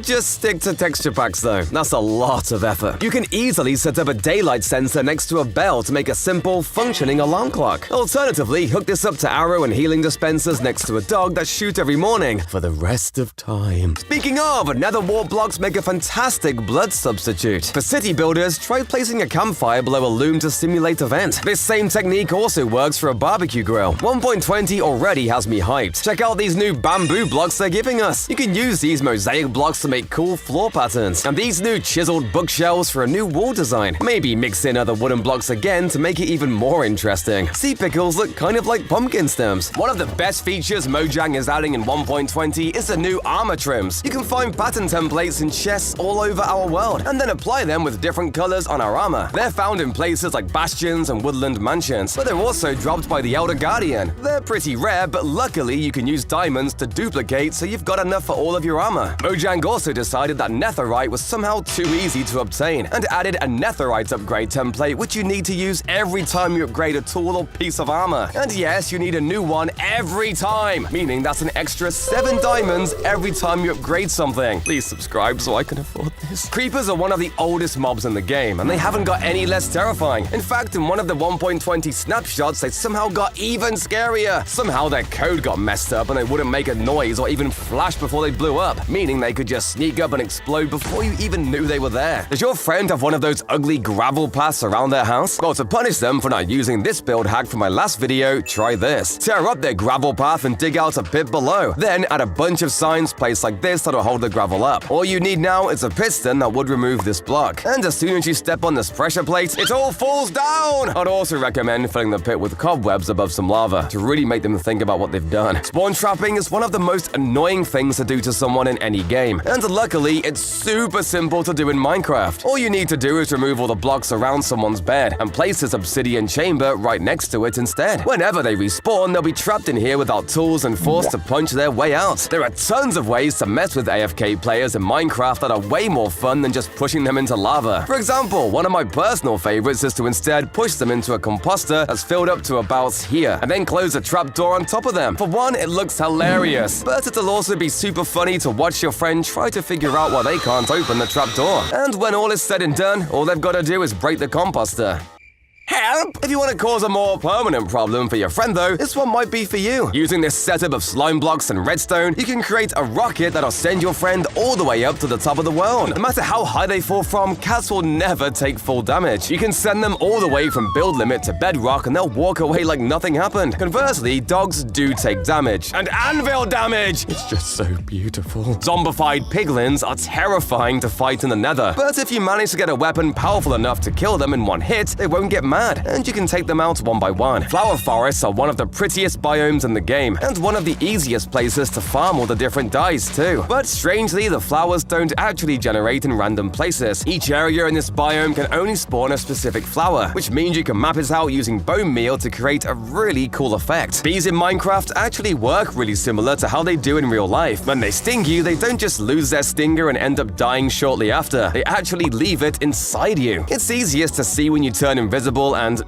when are they adding tweezers to the game? Natural structures are basically just pre-built houses for you to use. Shipwrecks and jungle temples work great, but my favorite is the desert temple. Not only does it come with multiple rooms and doorways, it even has a section up top that perfectly fits a fully built beacon. What a time to be alive. Here's how to make a completely hidden base beneath your bed. Dig a hole beneath where your bed will go, add some trapdoors up top, and 2 minecarts placed like this on top of some ladders. Then add 2 beds on top and surround them with more trapdoors. Trust me, nobody's gonna find this. And if they do, ask them why they're snooping around your bed. You can also just use a stair below the bed, but that's way easier to see. Now, obviously, the best way to hide a base is to simply just put it behind a wall, but breaking and replacing the wall every time is so annoying. But luckily, there's a solution. If you create a stone generator that replaces the block that you break, all you'll have to do is break the blocks each time, and they'll magically cover up the entrance every time. But this isn't even the only way to get fire and water to mix. The other method requires bubble columns and fire charges. If you place a ton of soul sand in the water like this, they'll bob around in the water as if they're not just totally breaking the laws of science. Dripstone technically counts as an entity while it's falling, meaning you can grab it with a fishing rod and yank it mid-air. This doesn't have much use outside of really messing with your friends, but it also works for sand, gravel, and best of all, TNT. Back when beads were added in 1.15, there were actually 2 secret textures hidden in the files for extra honey items. The first was for a crystallized honey item, and the second was this yellow block called the wax block. These items never made it into the actual game, but it does bring the concept of crusty honey into my head, and I don't like that. Slimes can actually let you duplicate name tags. Well, technically at least. If you use one on a big slime, the name will actually pass down to the smaller ones. And since these things can't despawn anymore, you can use them to really get your message across to a friend. Oh god, there's so many of them! You see these weird little scribbles on the end crystal? It turns out if you look super closely, they actually kind of spell out Mojang. Powder snow has made mountain biomes biome's actually kinda dangerous now, and ain't nobody got time to wear leather boots out here. But there is another way to deal with it. Next time you venture out to the snowy slopes, grab yourself a flame bow, as any powder snow you hit with a fire arrow will instantly melt and disappear. Glow lichen actually has a secret use I guarantee you didn't know about. It can actually completely block water from flowing, just the same as signs or pressure plates. But more importantly, it can do the same with lava and won't ever burn, even though it's a plant. I give up. Speaking of villagers, the best survival players know that they're actually the most overpowered thing in the game. If you find a librarian and destroy its workstation, you can place it down to repeatedly change its trades. And given that their first trade is usually an enchantment book, you can keep doing this until you find exactly the enchantment you want. You can even kill and cure it to get a perfect deal. Losing your base in Minecraft is a real problem. It can be super hard to keep track of in a literary infinite world, and coordinates can be really hard to remember. That's why it can be a great idea to not only craft a map, but also name a banner, place it down, and right-click it with the map. This will give you a permanent marker you can follow home that's way cheaper than a lodestone compass. One of the oldest ways to mark your base, though, is to simply just pillar up super high with blocks, giving you a beacon to follow home. These pillars can be useful in tons of places, but can be really annoying to tear down. So if you don't have scaffolding, try using gravel or sand. Then whenever you want to get rid of it, just place a torch or pressure plate below, and it'll delete itself in a very satisfying way. But for a cherry grove biome that just feels kind of wrong, check out this one that feels like it must be breaking some sort of rule. Not only does this seed spawn you inside this super rare biome, but it's also completely surrounded in these crazy ice-covered mountains. There's almost every single animal right next to spawn, as well as 1, 2, 3, 4 different wood types all contained in this little enclave. And yes, obviously there's an ancient city below. Why wouldn't there be? Looking for a stronghold with an Eye of Ender is something we can all— Wait, why is it doing that? That's right, this seed is not 1, but 2, but 3 separate strongholds all underneath this one village. All 3 of them have merged into one mega stronghold, each with its own portal. And there's even a huge mineshaft network that spreads through and around it. It can be really hard to find exactly where the buried treasure is once you're nearby. The map isn't really clear, but if you think you know the general area, hit F3 and make these 2 numbers say 9 by moving to the right block. Dig down and voila! 7 fish and an emerald. Great. The best way to move villagers isn't to use minecarts or boats. It's actually just to use a bell. Villagers will all flock to a bed whenever a bell is rung. So if you remove all nearby beds and place just one wherever you want them to head to, they'll go straight there as soon as the bell is rung. Clever, isn't it? What's even smarter is this invisible elevator that uses wind. Crazy, right?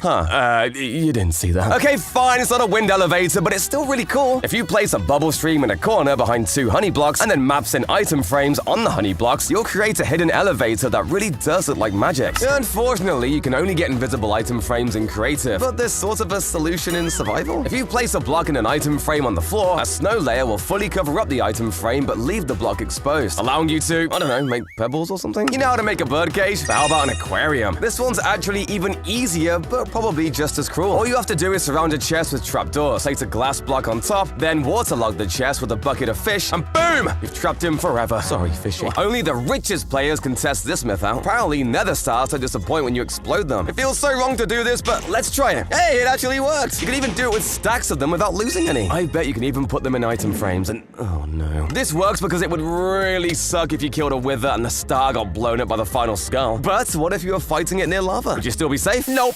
Easiest bust yet. Apparently, armor doesn't actually protect you from potions of harming. Okay, so I take 6 hearts without any armor. Let's try with full diamonds. Yeah, look, 6 hearts as well. Okay, what about with full protection? 4. Now it's just 2 hearts. I guess I may as well just use leather armor now. Myth confirmed. In Minecraft Bedrock, zombified piglins have a very small chance to spawn into the other world when a nether portal is first lit, which can make for a very scary surprise. Some players, however, have capitalized on this to make overpowered piglin farms that give infinite gold and resources. When you load an arrow or firework rocket into a crossbow, it'll update the icon to your hotbar to let you know which one it has in it. But if you drop the crossbow on the ground, the crossbow no longer shows what item it has in it, at least until you pick it up again. So try not to drop your firework crossbow into a pile of normal ones. Okay, let's be honest, no one is doing that. Remember back in the old days of the game when the best traps just involved placing gravel above signs? Well, these got 1,000 times better with scaffolding. Now, instead of spending ages placing signs perfectly, you can just place a layer of scaffolding hooked up to a piston, stick some carpets above it, and as soon as it's triggered, it'll plunge any players and their loot directly into this pit of lava. The most difficult part of creating a secret base is trying to hide the entrance, so try this idea out. Build a regular wheat or potato farm above wherever you want your base to be. Then break a block behind a crop like this and hide a button in there. Not only is this almost impossible to see, but nobody will ever suspect this lovely little farm being the place you hide all your valuable gear. Taming ocelots removes this weakness, just the same as taming a wolf removes theirs. And this one is the strangest so far. For some reason, wolves are super scared of llamas and will run away the seconds they get anywhere near them. I wonder why they hate them so much. Tamed wolves, however, are super chill with llamas until their human decides otherwise. But this is the same with every other mob in the game, except for creepers. So I guess this makes them weak to creepers? The only other thing dogs have to worry about is me!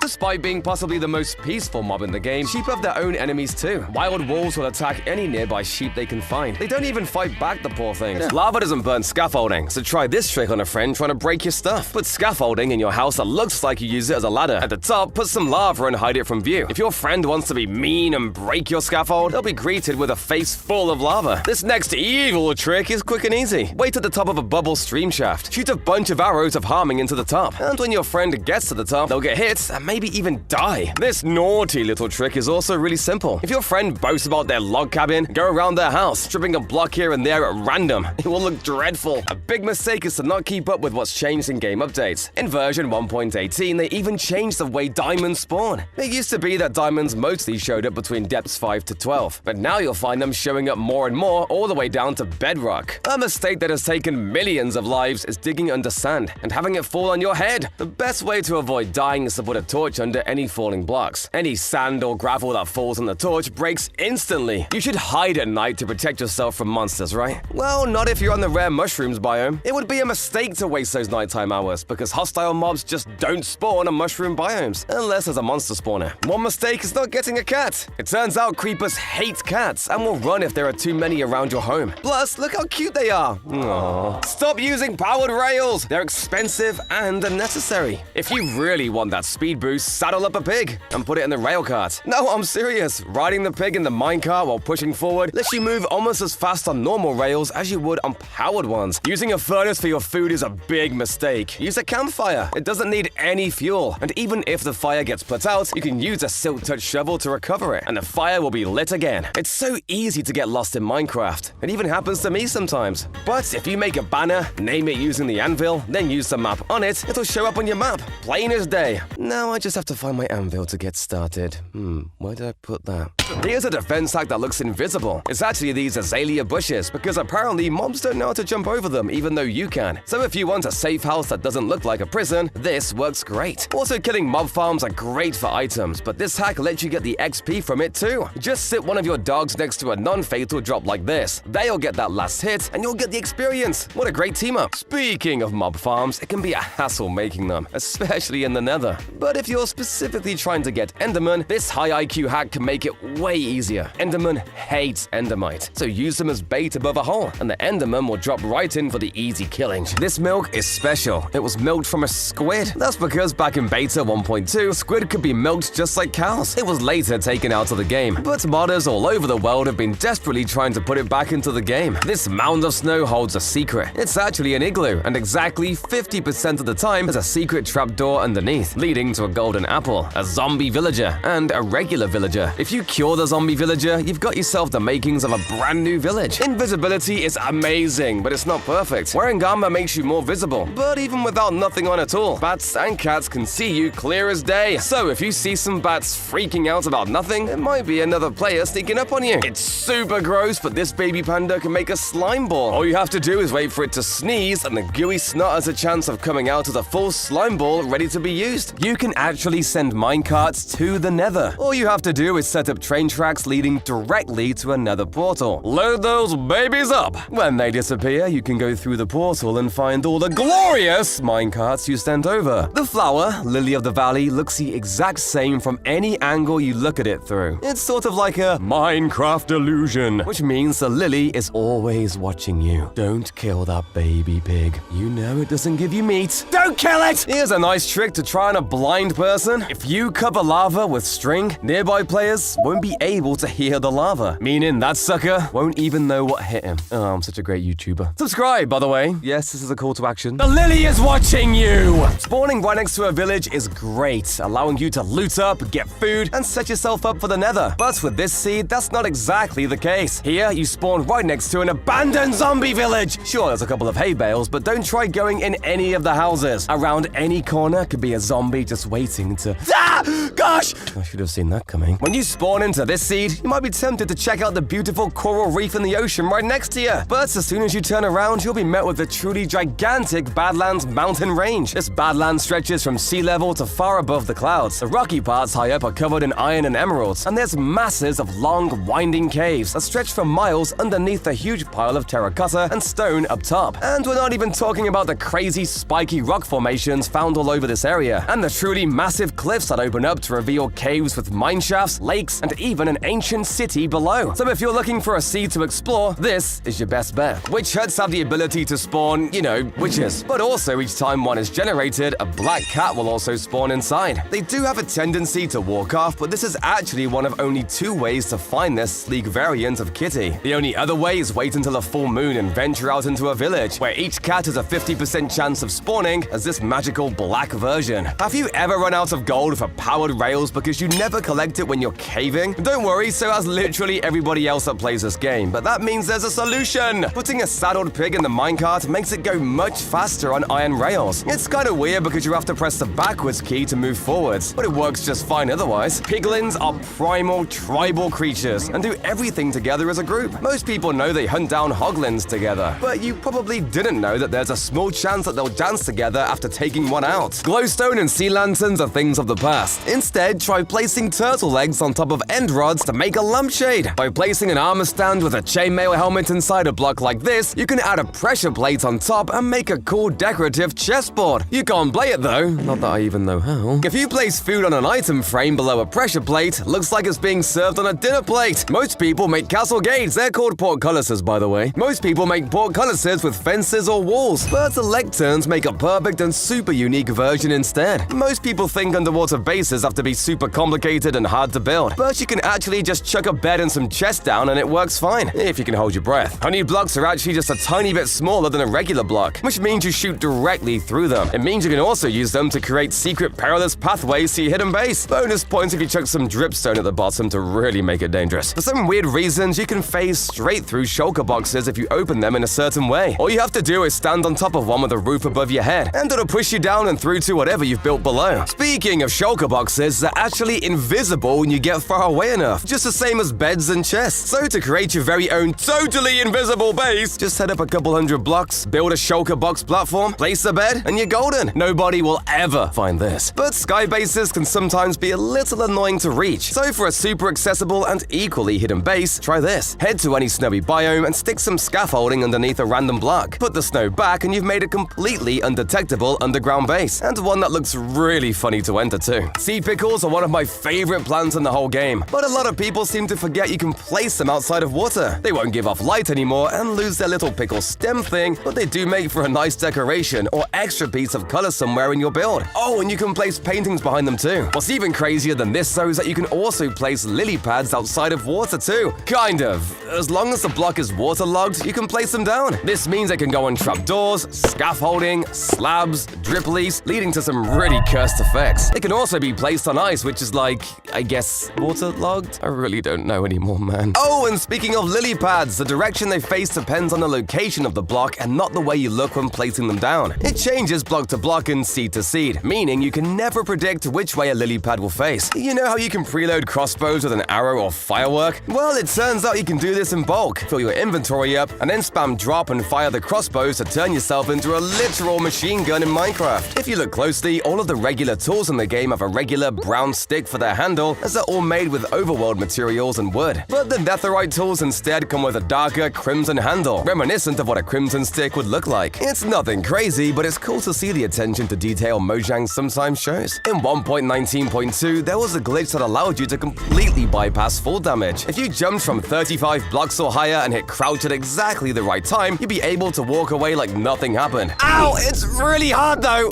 But there's actually an even more efficient way to use coal, and that's by simply just crafting a campfire. With just one coal, you can cook infinite food by right-clicking it on the campfire. Each one takes 30 seconds to cook, but given you can do 4 at once, it's actually faster than a furnace too. In PvP games like Sky Wars and Bed Wars, a simple act of bridging is incredibly important, so pros have developed tons of ways to bridge as fast as possible. There's speed bridging that requires timing your crouches perfectly, breezily bridging where you spam A and D and click around 15 times a second, God bridging bridging, where you literally just walk backwards and time your clicks perfectly. And the most insane of all, tele-bridging. There's really nothing else to say about this other than you should probably go outside if you can do it. There's also this one, but like, come on. Villagers are notoriously hard to move around. You either spend the next decade of your life using boats or just pray they do what you want them to. But there's actually a hidden pro strategy you can use to get hundreds of villagers to go exactly where you want. If you destroy every nearby bed and place one down near a bell where you need them to move to, ringing the bell will summon every nearby villager to that bed. Not only does this seed spawn you in on this crazy jungle-covered cliff with wild rock formations, but behind you there's also an insane village that spawned on the side of a crumbling mountain with floating rocks and a shipwreck with emeralds in right next to it. There's even this huge lush cave right next to it with... No, don't tell me. Oh, thank God. Woodland mansions are super rare in any normal world. I don't even remember the last time I found one naturally. That's what makes this seed with a giant dark forest truly mind-blowing. If you stand on this block with max render distance, you can see 4 woodland mansions at once. Looting them gives you 2 notch apples, as well as presumably infinite totems of undying. And sure, numbers are cool, but it's size that really matters. It is? Anyway, check out this gigantic woodland mansion. Because it spawned on this huge windswept forest hill, half of it is suspended over the side of a massive cliff, which caused it to generate on a huge chunk of pure cobblestone. My favorite part about it is that you actually spawn on top of it too. Good luck getting down though. Well, cakes aren't really the best food source, but they do work as a great decoration. But did you know they're even better now with the addition of candles? Now you can place a candle on top of the cake to add just a little bit extra color to the room. For redstoners, slimes are super valuable, but they can be so hard to find. Swamps are usually the best place to look for them, but sometimes you'll go just to be met with nothing. Well, it turns out that's because slime spawns and swamps are actually based on the moon. So if the swamp is dry, try waiting a few nights until it's full, and the swamp will be covered in the things. Cobwebs aren't just good for making a cave or mine shaft feel extra creepy. They're also good for adding custom smoke to chimneys and for adding a net to a basketball hoop. Most people know you can make a really convincing dead tree with stripped logs and mangrove roots. So instead, try creating a dead warped tree with muddy mangrove roots, dead coral, and hanging roots. Oh yeah, muddy mangrove roots with a candle on top makes a pretty convincing rotten melon if you ever need that for some reason. Rooted dirt finally gave us another dirt block that's not just gonna turn into grass instantly, giving us way more decoration options. One of my favorite ways to use this is to mix rooted and coarse dirt in a pattern like this to make wheel tracks through a forest. Camels look just delightful when they're walking around. Yeah, look at their little ears, I love them. Apparently cauldrons can totally absorb full damage. If they're filled with water, surely I won't die. Oh, okay, what if I actually try to get in the middle? Well, even that doesn't work! I literally fell into water. Fine, if that doesn't work, what if I try without water? It works! They even bounce you. Crazy, right? I'm just kidding, these are slime blocks. Tricked you though, didn't I? Whenever you try to run underwater, you just get put into the swimming animation. But apparently this changes when you run on mud. Hey, it's true. I think this is because mud is just a little bit shorter than a regular block, so it should work with soul sand too, right? Oh wait, bubbles, yeah! I'm not smart. Does blowing up ores give you XP? I know it gives you 100% of the resources now, but I've never dared to mine diamonds with it. Oh yeah, it does give XP. I think I'll stick to my pickaxe though. This just feels wrong. Apparently you can't spawn withers in snowy biomes. Yeah, snowy taiga, frozen peaks, and even snowy beaches don't work. Wait, what if you break the snow layers below? Ah, there! Myth busted! It works! I should probably run away now. According to this myth, there's actually a time where looking in an enderman's eyes is a good idea. Obviously, they became aggressive when you first look at them, but from now on, whenever you lock eyes, they'll freeze completely in place. I don't know what you do from here, but hey, this myth is true. Mob heads are extremely rare, but most players never even bother to collect them. Well, that changes today! Did you know that wearing a zombie head actually reduces their detection range by 50%, allowing you to blend in with them and live out your days as a zombie? I love brains. Did you know it's actually possible to ban yourself from a single-player world? All you have to do is cram a bunch of weird text into a book, then fill an entire shulker box with them. The information is just too much for Minecraft to handle, so it'll just ban you. I'm not sure why you'd want to do this, but hey, it's possible. Curing a zombie villager takes forever, but what most people don't know is you can actually speed up this process. For whatever reason, placing beds and iron bars around the villager will actually speed up the curing process by about 4%, which sure isn't that much, but hey, every second counts. All these methods are quite expensive though. If you want the cheapest possible way to protect your base, try literally just placing boats all the way around it. When it turns nighttime, any mobs that try to attack will get stuck in them and serve as a defense against players. Another super cheap method of defense is to just wire up a super annoying noise to start playing as soon as someone enters. When this door is opened, an observer gets pushed over here and triggers all these blocks over and over, creating a circuit that will drive a thief crazy and even work as a perfect perfect alarm system. But sometimes players aren't just trying to steal your loot, they're out for blood. So an alarm system just won't cut it. To truly fortify your base, try building your base using stairs placed like this. If you fill them with water, it won't spill everywhere. And it makes your entire base completely resistant to TNT, stopping raiders and creepers in their tracks. And if you want to take this to the next level, try placing a line of observers below the outside blocks hooked up to TNT. These will trigger as soon as the stairs are broken, blowing the raiders up instantly while your base sits there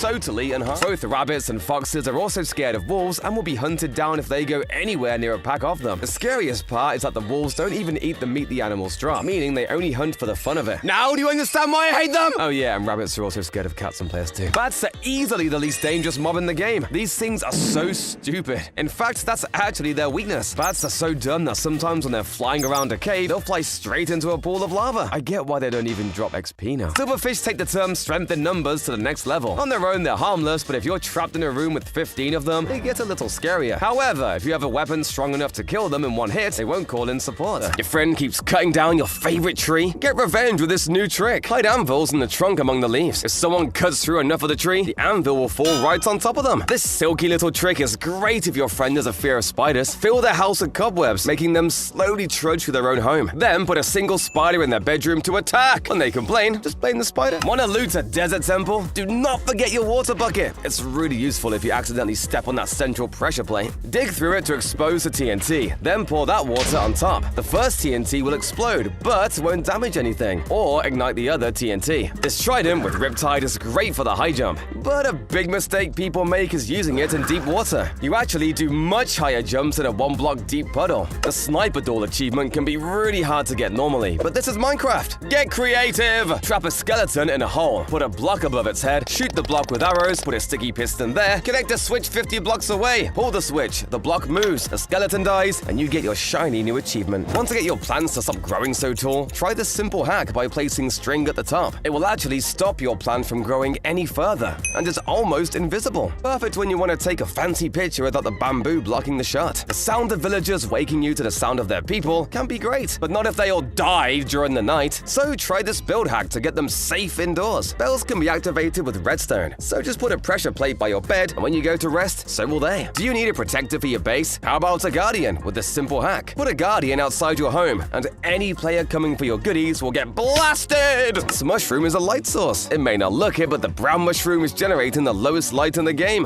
light level 1. Before glowberries, it might have been the only food that could glow. In fact, this is actually based on real mushrooms that glow in the dark. In the Java edition, you can use rail tracks to block mobs completely. Certain enemies like zombies and piglins will not cross the rails, unless they're a phantom and fly over it. Check out this sick grappling hook made entirely in-game. You just use a bunch of command blocks. It checks that you launched a fishing bobber, drags you toward it, removes the bobber when you reach it, and even stops you when you hit a wall for a perfect grappling hook experience. Plain block walls can look boring, so try adding extra blocks of similar colors for more texture. This coupled with glass panes placed like this can make a room much more interesting. You could also just use wall blocks as they're literally made for building walls. You can even mix a type of wall round for extra variety. This also works for adding texture to outside walls. And finally, might be a good use for the brick block. People have been using cobwebs for chimney smoke since the dawn of time, so instead you can use coral fans to create a similar but more interesting effect. Alternatively, you could use a campfire to make actual animated smoke to bring a little bit of life to your builds. But my favorite use for campfires is to place them under the floor in any of my spookier builds, lake, a cave, or a graveyard. The smoke will rise up and make fog that's mysterious and, honestly, a little claustrophobic. If an iron golem is low on health, you can heal them by tapping on them with an iron ingot. Don't confuse this with hitting them with an iron ingot, as that will certainly end up killing them, and we don't want that. If you've ever tried building a railroad before, you would have definitely come across a train turn that looks something like this. Well, if you take a look at the corner of the train track, it actually looks very similar to an iron pickaxe. Bet you didn't know that! When a player crafts their first enchantment table and enchants their first weapon, assuming you pick the lowest enchant level on a bow and arrow, the first enchant will always be power 1.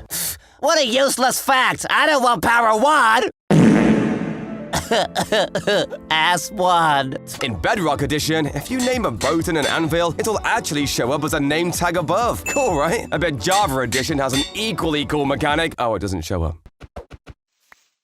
And it's gone completely. This may look like a magical optical illusion, but it's actually just a bunch of stairs and slabs placed in this special way. You can place coral fans on trapdoors like this to make colorful lily pads. Lanterns can also be placed below lily pads to make them glow at night. And you can finish up your pond by placing hanging roots below stained glass to add jellyfish. If you want to show off how rich you are, how about building a huge quartz grand piano? If you place dragon heads on armor stands below some stairs, the ears will pop out and look like keys. You can make rope bridges by building up fences and then attaching leads to them. Oh, don't worry about him. This also works to make balloons. Yay! Ladders can be placed on trapdoors to make extra thin ladders that don't take up much room. And if you're really clever, you can use this to make double-sided ladders by using a layout like this. Speedrunners even have ways to make nether portals instantly without diamonds. Find a lava pool like this, then place a block here with water next to it. Break that and place blocks exactly like this on the side of the pool. Place water right here and place lava in the formation of a portal around the side. Remove the water and you've got an instant nether portal with just a single bucket. There's also a way to do it in an underwater ravine, but I'll leave that one to the pros. It's not because I can't do it, okay? Wither skeletons are one of the most annoying mobs to farm in Minecraft. They don't even spawn half the time. But if you're in single player, try lowering your render distance and simulation distance to 5 chunks. This will force all mobs to spawn where you can see them, letting you find farm skulls way easier. Once you're ready to fight the wither, whatever you do, don't spawn it above ground. Trust me, I learned the hard way. Instead, dig a 40-block-long tunnel underground and spawn it in a chamber at the end. If you stay at a safe distance, you'll be able to take it down super easily without getting hit once. Well, good play as well. Did you know that mob heads fit perfectly on top of wall blocks? Skeleton skulls also match really well with andesite or diorite walls, zombie skulls with mossy cobble, and wither skulls with deep slate walls. I don't know what you could use this for other than making gravestones, but hey, you again! Stop taking my job! The nerve of some people. Anyway, ever wanted to play pool in Minecraft? Well, you can't, sorry to disappoint. But you can make a pretty cool looking pool table by placing signs like this underneath green carpets and then surrounding it with trapdoors. But for a build hack you can use, try building this hammock. Hook it up using fence gates on the side, then attach some stairs, trapdoors to place the bed on, and some signs to complete the shape. You can even change the bed color to match the wood type for peak color coordinated comfort. Banners can be used to add illegal levels of detail in builds, so they're not just for marking maps or making a crappy coat of arms. Take Nick's J-Man's incredible train build he made using banners to perfectly match the real-life version. If people are literally making real trains now, what's your excuse? Apparently you can repair iron golems. If you see one all cracked up after a fight, you should be able to take some iron ingots and right-click on it. Hey, yeah, it fixes it right back up. That's super cool. I recently learned you can place beds underwater. Well, what's the point if you can't sleep in it? I mean, surely I can't hold my breath down here for 8 hours. I guess I can. Okay, but obviously that doesn't work under lava. What the hell, Mojang? In real life, people think coal and diamonds are both made out of the same thing. This means that if you apply enough pressure, like with a piston, you can literally turn coal into diamonds. And surprise, surprise, it doesn't work. Probably because it's not even true in real life. It's a myth there too. Double busted. It's been forever since we got a new note block sound, but apparently Mojang secretly added a new one just recently. All you have to do is place them on top of an iron block and right-click them 64 times each. Then when you activate them, oh god, why? If you think placing water in the nether is impossible, well, you're wrong. On this specific Minecraft snapshot, Mojang messed up and accidentally allowed players to bring water into the nether. If you placed a piece of glow lichen in water, then sheared the glow lichen and silk touch, placing this piece in the nether would cause water to start flowing everywhere, allowing me to fulfill my dreams and create a water paradise. Okay, just joking, this is a texture pack. Foxes can hold items in their mouths, but they won't just hold the item. After a while, they'll attempt to eat it if it's a food item. This means foxes are able to teleport when eating a chorus fruit, and if they eat something like a suspicious stew, they'll actually gain the effect from that as well. Just about everyone knows that sticks are a terrible fuel source when it comes to smelting items. But if you're poor and that's all you have, I got you covered. Use a crafting table to turn them into ladders, which will make your sticks much more effective as a fuel source. Decoys are the #1 best way to help hide your base, and you can even cover them with traps. Try building this water drop chute somewhere obvious. Let's add a tripwire halfway down. As soon as it triggers, this piston pushes a block over, leaving the thief in a very unfortunate situation. Another way to create a great decoy is with paintings. If you cover a wall with all sorts of paintings, an intruder is always going to try and just walk on through. However, if you build this setup, you can totally trick them, as a real entrance requires throwing an item in here and being squished through this trapdoor. It's quite sophisticated, just like my art collection. Yes. Turrets are actually a super useful thing to have around, as they warn you of nearby enemies and don't get attacked by mobs. They are, however, deathly allergic to cookies, and feeding one to a parrot will kill it instantly. This is actually because in real life, parrots are allergic allergic to chocolate, so keep that in mind, I guess. You probably already know that villagers are super weak to zombies. They don't even try to fight back. However, did you know that they're even more scared of pillagers? In fact, in a raid, villagers will actually start to sweat because they're so scared. Thank God they have a hero like me to protect them. Did your friends store their enchantment books and ordered chests? Play a trick by replacing some of their high-level books with level 1 books. They all look the same, so they might not even notice until it's already too late. No matter how many chickens your friend clears away, more keep coming with this next trick. Stuff a bunch of chickens above a hopper. The eggs go into a dispenser with a repeater, causing it to shoot the eggs out, spawning a bunch more chickens in the process. Hide this contraption in a tree near your friend's house, and he'll be drowning in chicks. Want to trap your AFK friend in a little box? It's the first trick anyone tries, but if you waterlog the blocks, they become so much harder to break. And when they do, your friend will be drowning in water. Check this hack that lets you fly at the side of this building. It's not a potion or a elytra, it's actually a hidden bubble stream on the other side of these honey blocks. The honey is small enough that you can still use the stream. And if you want to hide the honey, just cover them in item frames with maps on top. This farm hack is actually brilliant because even when you're not there, none of the sugar cane will fall out or despawn, because the cane is actually standing on mud. Mud is a smaller block, and items pass right through it. So using that with a hopper underneath, all the sugar cane will land where it needs to. There was actually a secret red dragon that almost made it into the game. The plans were dropped in 2014, but Mojang have said that if they ever brought it back, it would come from the rarest item in the game, the dragon egg. This lava is trapped! The pressure plate technically fills that space with stone, so the lava can't flow into it. Use it as a decoration in your house? It's totally safe, until someone decides to break it. This secret is one you've seen and never even noticed. The title screen, Minecraft has a 10,000 to 1 chance of changing the spelling to Minecraft. Circles are illegal in Minecraft, but with command blocks, you can make one with an armor stand that rotates. This spawn stands as it rotates, with sand blocks on their head. Use a command to face the center stand and make the stands invisible for a perfect circle. Ever seen this before? Well, if you're from the future, then maybe. Because Mojang added bamboo blocks in the recent 1.20 snapshots, having both bamboo and stripped bamboo as separate blocks. I like saying bamboo. Bamboo, bamboo. The old bamboo block required 4 bamboo to craft, while the new one needs 9. This makes them pretty expensive, but at least your house will look cool. If you have a pet axolotl and don't have a name tag to make him your pet, you can scoop him up with a bucket and literally put him into an anvil. But don't worry, we aren't gonna murder him.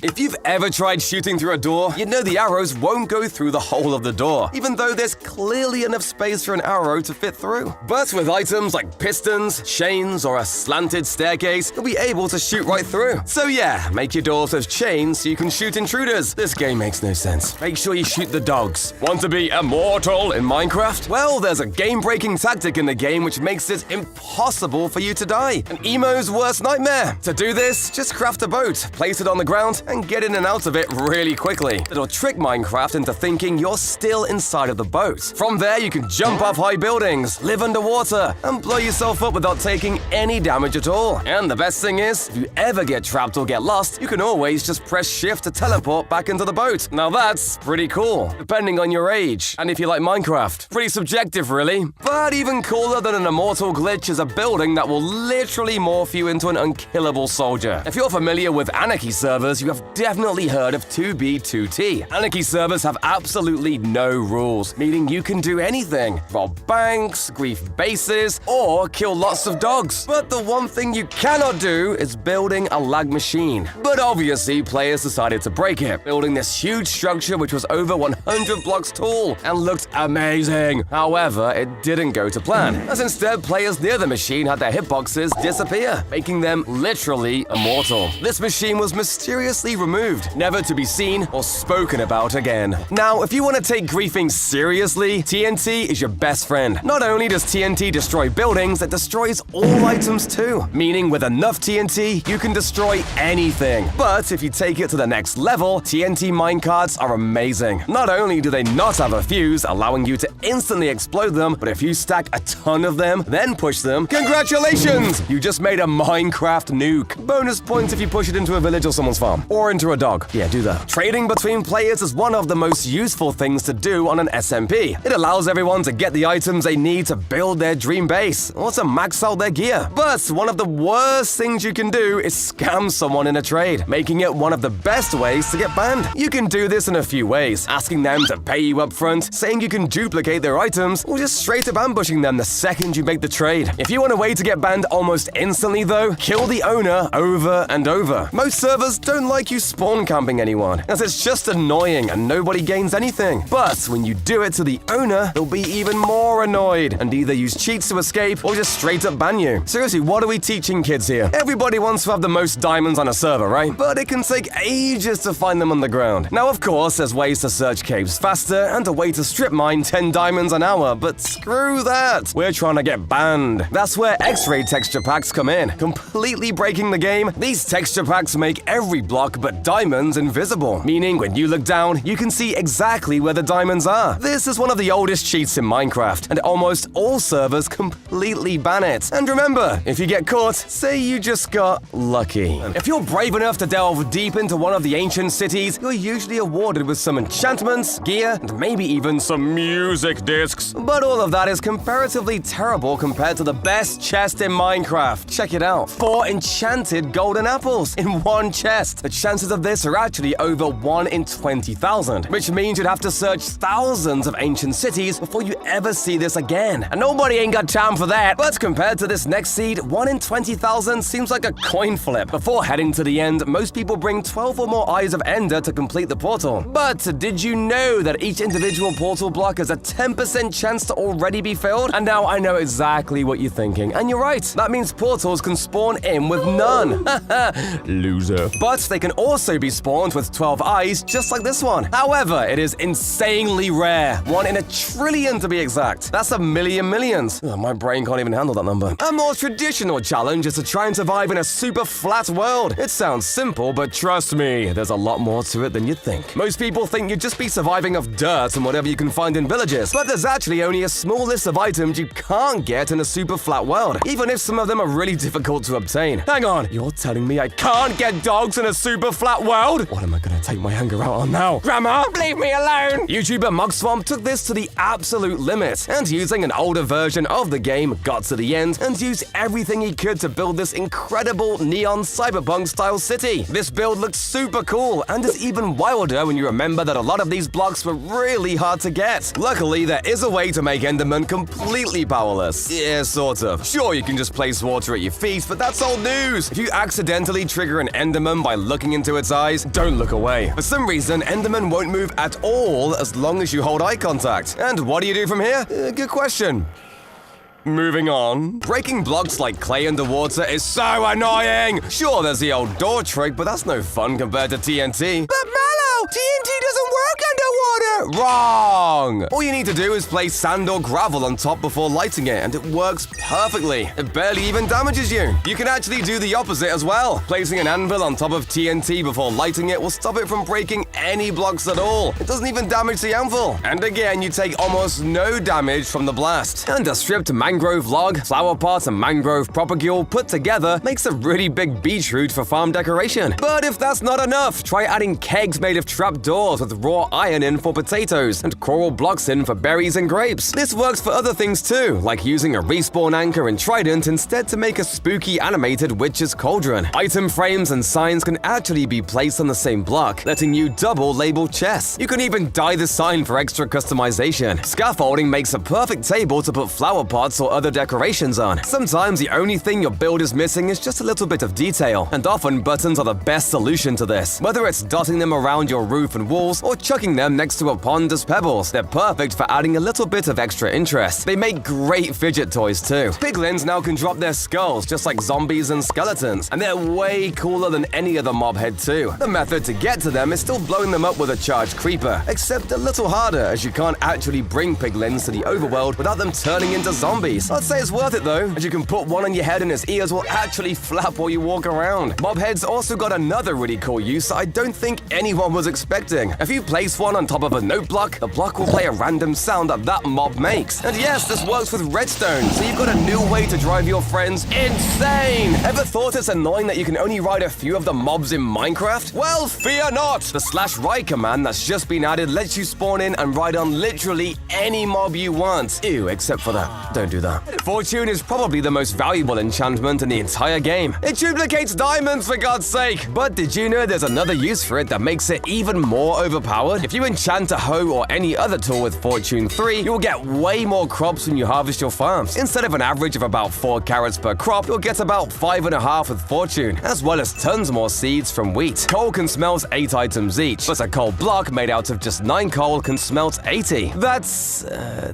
didn't even know. 1 free coal per block. That means if you've got an auto smelter set up, it's almost always worth it to use coal blocks instead, as long as you make sure that what you're smelting is divisible by 80 so you don't waste any blocks. Evokers are a super powerful mob despite never hitting you themselves, but you can actually predict what spell they're gonna cast next. If he sends out white particles, it means he's spawning Vexes, and you can run and get some hits in. But if they're grey, it means he's summoning Fangs, and you should probably run! And before you head through the portal, make sure you bring some TNT, as you can use it to farm ender pearls really easily. Simply build a pillar above a small pit like this, and stare at as many endermen as possible. Once you've trapped enough, place the TNT down and light it for near infinite pearls. You can even hold a looting sword while the TNT explodes to get even more. But what if you're like me, you struggle to even find the stronghold? Speedrunners have a solution. Once you're fairly sure you're nearby, try throwing just a single eye and placing a line of blocks until you think you've run past it. Then head to the side of a line and throw another eye. Follow the path until you hit the blocks from before, mine down, and you'll be right where the stronghold is. You know those huge annoying trees you sometimes get from oak saplings? If you place a single block 7 blocks above the sapling, they'll never grow again. You can also use this setup to only get the big ones if you're a psychopath. A waterlogged leaf block on top of a fence, or walls look suspiciously like a globe. But Mallow, the Earth isn't square! Well, actually, pow! See? Think building like a pro is difficult? Think again and watch this. If you're building walls like this, you're doing it all wrong. Instead, grab some blocks that are similar and scatter them around a bit. You can use stairs to add extra depth and even add patterns in front to make it extra interesting. And just like that, you're leveling up your building super easily. The same goes for floors, both inside and out. Spending a couple minutes making a block palette can add tons of detail, like adding beehives in with oak planks, brown mushrooms in with mud, and mossing with grass outside. Everyone knows that you can't stack different types of slabs on top of each other. Apparently, if you go to the world border and make a setup like this, you can use a piston and yep, it makes a really cursed looking block. This one's true. Mangrove trees are super cool, especially because they're the only tree that can be grown underwater, right? Well, the propagule is the only thing that can actually be placed down here and works perfectly. Saplings, however, get broken almost immediately. Almost immediately. If you're quick enough, you can actually grow trees down here. This definitely doesn't feel right, but hey, the game's a game. This one says that if you spawn a cat in a witch hut, it'll always be black. I've spawned about 50 of these things in here, and they're all black, so I'll say that's confirmed. Everyone loves a good explosion, so here's a way to make a totally invisible and instant landmine. Just place a bunch of TNT minecarts on some powered rails like this, and hook them up to a skulk sensor right next to them. Sneak away, and you've got the best hidden way to protect your house. Isn't it so crazy?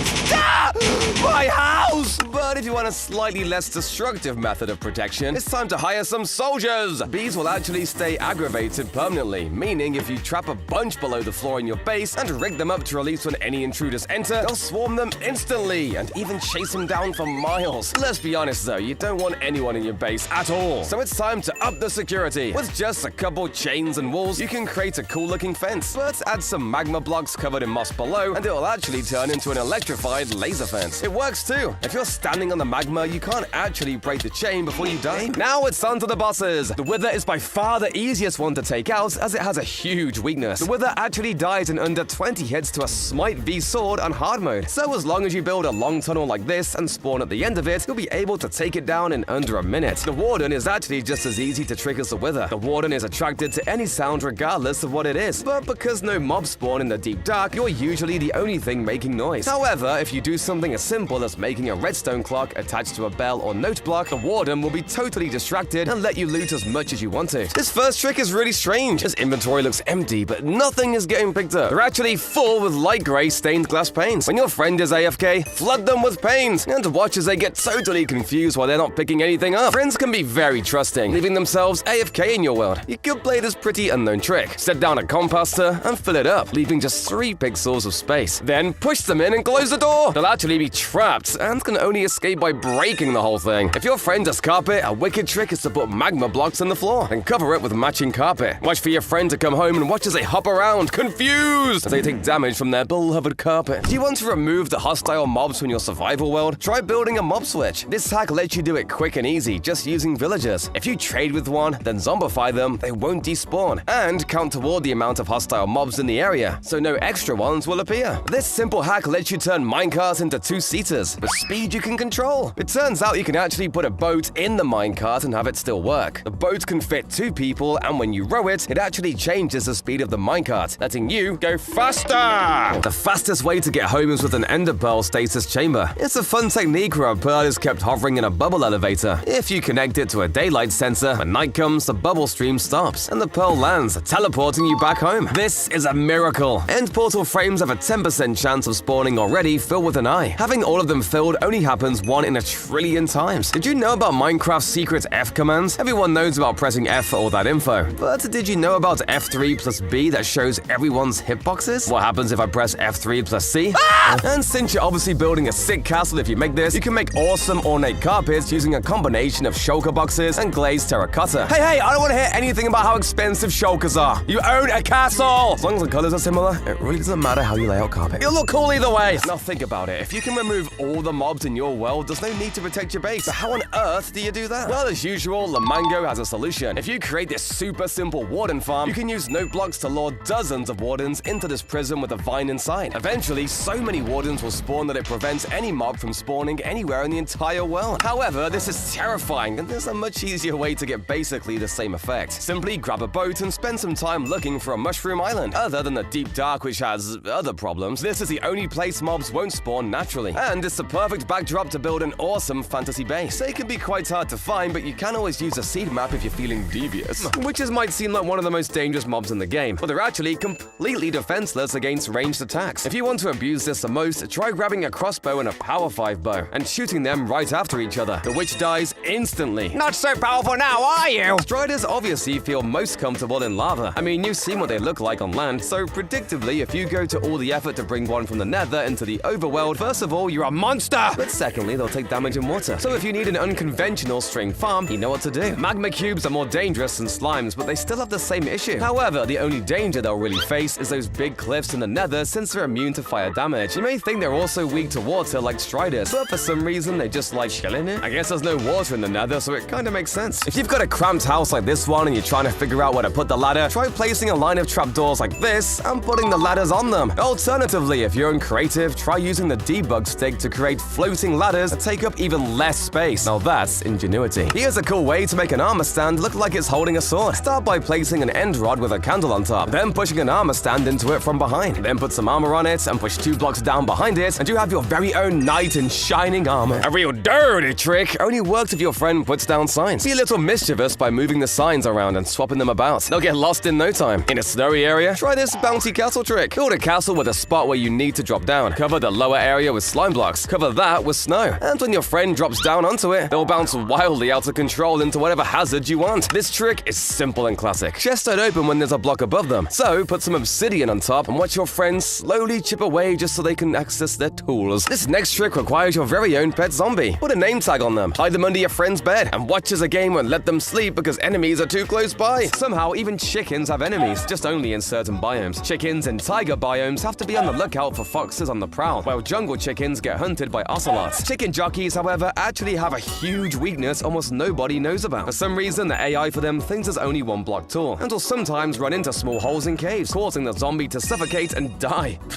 Idiot. Oh crap! Shulkers are annoyingly hard to kill with their armor and ability to teleport, but we can actually use this against them. If you place water where a shulker is sitting, it'll teleport away immediately, leaving you free to loot up the end city in peace. Everybody knows that spiders are weak to bane of arthropods, but I guarantee you've used it so little you didn't know that hitting a spider with it doesn't just deal extra damage, but also gives their slowness 4, rendering them almost totally harmless. And by the way, Bane of Arthropods 5 is so powerful it can one-hit a spider on a wooden sword. Why does nobody use this? This quick hack lets you harvest an entire field in an instant. Plants need a certain light level, so if you have a redstone lantern to provide that, then switch it off when it's time to harvest, all the veg will burst out at once, ready to be picked up or collected in hoppers under the soil. This hack is a fresh twist on a classic. Paintings can be used to hide entrances, but that can be too obvious. Instead, hide a pressure plate behind it that activates when you drop an item through the painting, activating whatever secret mechanism you want to set up. I like to call this trick the drip leaf drop. A big drip leaf creates a platform that can hold you up, but it folds soon after. Grow one above a big pit and lead your friend over it. You'll trigger the fold, and they'll fall right right in.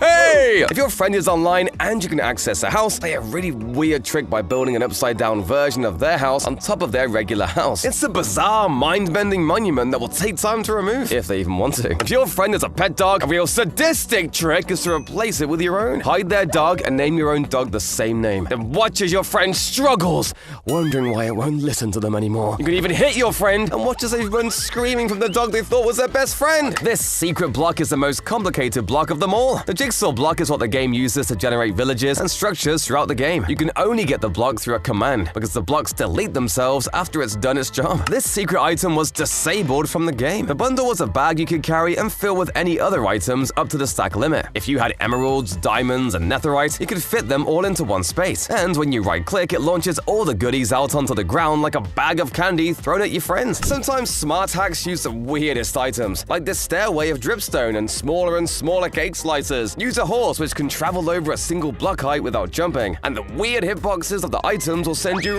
rocketing up the stairway at high speeds. Tired of creatures jumping fences? Try this hack where you set down a bunch of trapdoors and flip them up. They'll act as fences that the AI just can't understand and won't be able to escape from. Here's Johnny, the murderous vindicator, and here he is in this weird hack, killing these animals for our food. See, when you tag a vindicator with the name Johnny, he will kill anything in sight. And if you trap him in a mob farm, the animals he kills drop their loot into the chest without you having to lift a finger. But if you want to take it even further, try building this thing instead. It's got all of the blocks you need for a home, including a brewing stand and an anvil. And you're even safe from mobs in the bed too. I don't know if I'd call it a base though. It's more like being homeless. You can make a perfect little cage for parrots by pushing a piece of stained glass on top of them. For dogs, try a solid block instead. Sometimes the hardest part of building a hidden base is actually finding a location first. So try this sneaky idea out. Nobody ever goes into these scary water-filled lush caves, so try and take a swim down there yourself. Place a door and get to work. But come on, a regular door just isn't gonna cut it. So instead, try placing a pressure plate on the other side of a corner like this, connecting it to a piston and using an arrow to activate it. It works underwater too. Obviously, we know that piglins in the overworld turn into zombified piglins, and hoglins turn into zoglins. But what do you think piglin brutes turn into? An armored zombified piglin or some superpower mutant boss? Nope, just a regular zombified piglin. He gets to keep the axe though, so he's got that going for him, I guess. You can actually use enchanting tables as a way to catch intruders in your base. Anyone trying to snoop around and steal your items is probably going to be invisible. But the enchanting table's magical powers actually show you there's someone nearby by opening up and facing straight towards them. Grandma, what are you doing in my house? Oh, right. Did you know there's a way to fly infinitely with an elytra without using a single rocket? After taking off, you can fly up and down at around a 45-degree angle. This will let you build up enough speed and distance to fly forever, or at least until your elytra runs out. You can even avoid using a rocket to take off by using a riptide trident, or an entity cramming setup like this that throws you high into the air without a single gunpowder. Spyglasses don't get anywhere near as much love as they should, and I think that's because of this annoying GUI that shows up when you use it. But if you hit F1, it'll completely remove it, giving you a clear zoom that's actually kind of powerful. But Mallow, real pros just use Optifine. Shut up, nerd! Spyglasses aren't that useful on their own, but if you use Optifine, you can use that as well to get a super zoom. Hitting F1 will remove that annoying overlay too. Ever wanted to learn how to become invincible in Minecraft without armor? If you eat a god apple and then a regular golden apple straight after, you'll keep some of the absorption even after the effect wears off. This means you can repeat this as much as you want to gain literally hundreds of hearts. It doesn't come cheap, but come on, only the top 0.1% smartest people know this. You're rich anyway! You know how you need 2 water buckets to create an infinite water source? Well, you know nothing! Sorry, that was me. But seriously, you only need 1 now as long as you have either kelp or a cauldron. Using this setup, you can place kelp here to magically create 2 new sources, and you can use water bottles to fill a cauldron and conjure another bucket full. Setting up a farm for food can be super difficult early game, but there's a hidden cheat code only 1% of people know. If you're brave enough to challenge the nether and make a run to a soul sand valley, you can farm the fossils for tons of bone meal you can bring back with you for a head start on all your farming needs. Silverfish don't seem that dangerous at first, but it's not uncommon to find yourself in a stronghold severely outnumbered in just a few seconds. But silverfish only spawn when a player deals damage to them, meaning you can just use lava or a flint and steel to totally avoid spawning them. There's tons of ways to make supersized versions of different foods in Minecraft. Obviously, you can use a sea pickle for a melon or pumpkin stem, but you can also put a mangrove propagule on top of a mangrove log for a bulbous beetroot, a warped vine on some honeycomb for a peculiar pineapple, and a sea pickle on a nether wart block for a tomato. For extra farm decoration, you can add barrels full of berries by placing coral blocks above water surrounded by trapdoors. This works with raw iron to make potato barrels, and you can even try making a larger version with crimson planks below as a grape stomping barrel outside a vineyard. Looms are one of the weirdest looking blocks in the game, but you can actually use them to make empty bookshelves, escalators, air conditioning units outside buildings, and cool looking roofs for your house. And if it's a detailed bookshelf you're going for, 1.20 added this secret way to put a 3D book model on a shelf. Just add an armor stand under the block you want like this, and place a leather helmet with a white coast armor trim applied. Push a block down from above and it'll look exactly like a spare book left out on the table. We've all felt the disappointment of not receiving rainbow wool from a Jeb sheep, but apparently if you surround a wool block with 8 different dyes, you'll finally get it. Never mind, there's that disappointment again. My bad. But speaking of dyes, I was told that the white tulip doesn't actually give you white dye. The red, orange, and pink tulips all give you the right dye. But yeah, the white one doesn't. I absolutely love allays, and it turns out they're even better than I thought. Apparently, they're totally immune to our attacks while holding an item. If you punch them normally, they'll just run away. But if you throw them an item, literally nothing can hurt them. These things are just so cute. But allays aren't the only mob that can pick up items. Zombies and foxes can too. So let's try giving each of them a totem of undying and see if they can use them. Okay, zombies can, which is just terrifying, and foxes can as well. But what about allays? I feel truly horrible doing this, but let's try it out. Oh, thank God. I wouldn't have been able to live with myself. The Wither is definitely not the friendliest of mobs, but if you've always wanted to befriend the guy, there's a way! A secret April Fool's snapshot called the Love and Hugs update. Oh, so cute. Turns the Wither into a friendly pink mob that actually heals everything around it. Who knew he had such a soft side? I love you, Withy. That's his name. It doesn't make a whole lot of sense, but amethyst clusters and geodes actually produce light. It's not a very bright light, but if you wanted to create a bar with ambient lighting, it actually works pretty well. If you're looking for a creative way to get lots of colorful wool for your survival world, one of the best places to look is actually woodland mansions. As it turns out, these mansions can have up to 13 different colors of wool blocks inside of them. Just make sure you don't bring shears though. Dad! You should know that if you're playing on hard mode, a door probably isn't enough to keep you safe from zombies. So instead, try placing 2 end rods like this as a door instead. You can slide through perfectly, but mobs have a really hard time. And if end rods aren't your style, this works with bamboo, different kinds of fences, and even lightning rods. But I'll be careful using these in bad weather. These do have a slight drawback though, as if you manage to anger enough mobs, it can push each other through. So for an entrance that's almost foolproof, add a line of cobblestone walls with some carpets on top. Not even spiders can get past. Cave spiders are of course a little more dangerous, but if you bring some milk with you to the mineshaft, these things are basically useless. Still scary though. Creepers are even scarier though. I've played this game for over 10 years now, and I still get freaked out whenever one jumps me in a ravine, but they do seem considerably less scary when you see them run away like babies from cats and ocelots. And it's the same for piglins too. These things are terrifying when they're attacking you in big groups, but if you chuck down any blue light source like a soul torch or campfire, they just kind of flop around and wait for it to be over. They're also scared of zoglins and zombified piglins, which I think is fair. If I saw a zombified version of myself, I don't think you'd ever see me again. Try this pit trap as a dirty trick to play. Dig a huge hole, put up a bunch of scaffolding to cover the top, cover that with snow, and put a little treat in the center. Hide at the bottom and wait for them to take the bait. Then hit the scaffold and watch them tumble down to their death. It's a trick they might not notice at first, but will hate when they notice. Dig out the blocks under your friend's house, then put path blocks all around it. Path blocks are slightly smaller, so the gap will show the empty underside of their house, but only if you're looking carefully. Once they notice, they'll see it everywhere. This will also help with this truly terrible trick. This gap under the house will fill up with monsters as they spawn in the dark. When your friend least expects it, will hear the growl of a zombie dangerously close, and would have no idea where it's coming from. Getting caught in a raid can be a nightmare, but don't make the mistake of fighting off the enemies in open combat. Just dig down! In a 3-block hole, you can hit the Ravager, but it can't hit back. Want to sneak fast? Use Swift Sneak correctly. If you sprint, jump, then sneak as you land, your Swift Sneak movement will actually be going 1 block faster every second than you would sneaking normally. If you find yourself in a cold biome and want to make a farm, you can! But don't make the mistake of using open blocks of water. Use waterlogged leaves instead, because these don't freeze like water does. Ladders take a lot of wood to make, and when you're exploring, you might make the mistake of wasting wood for no reason. Instead, grab a friend, get some shields, and start punching each other. The knockback can launch you 6 blocks into the air with some real speed. Get your minecarts going fast with this high-speed hack with much less redstone. Minecarts take turns fast, so if you lay your rails out into these circles, the minecarts will turn constantly, gaining super fast and still in a straight line. Just close your eyes while it's happening.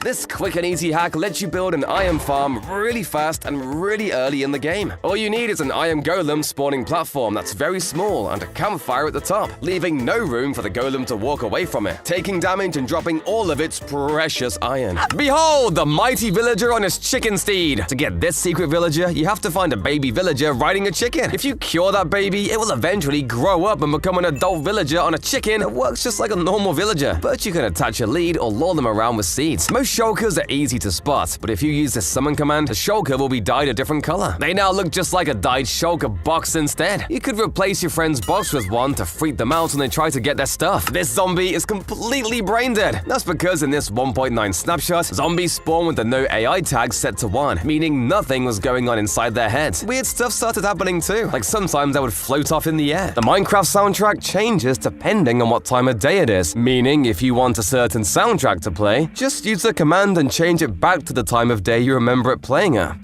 Oh man, this track is so beautiful.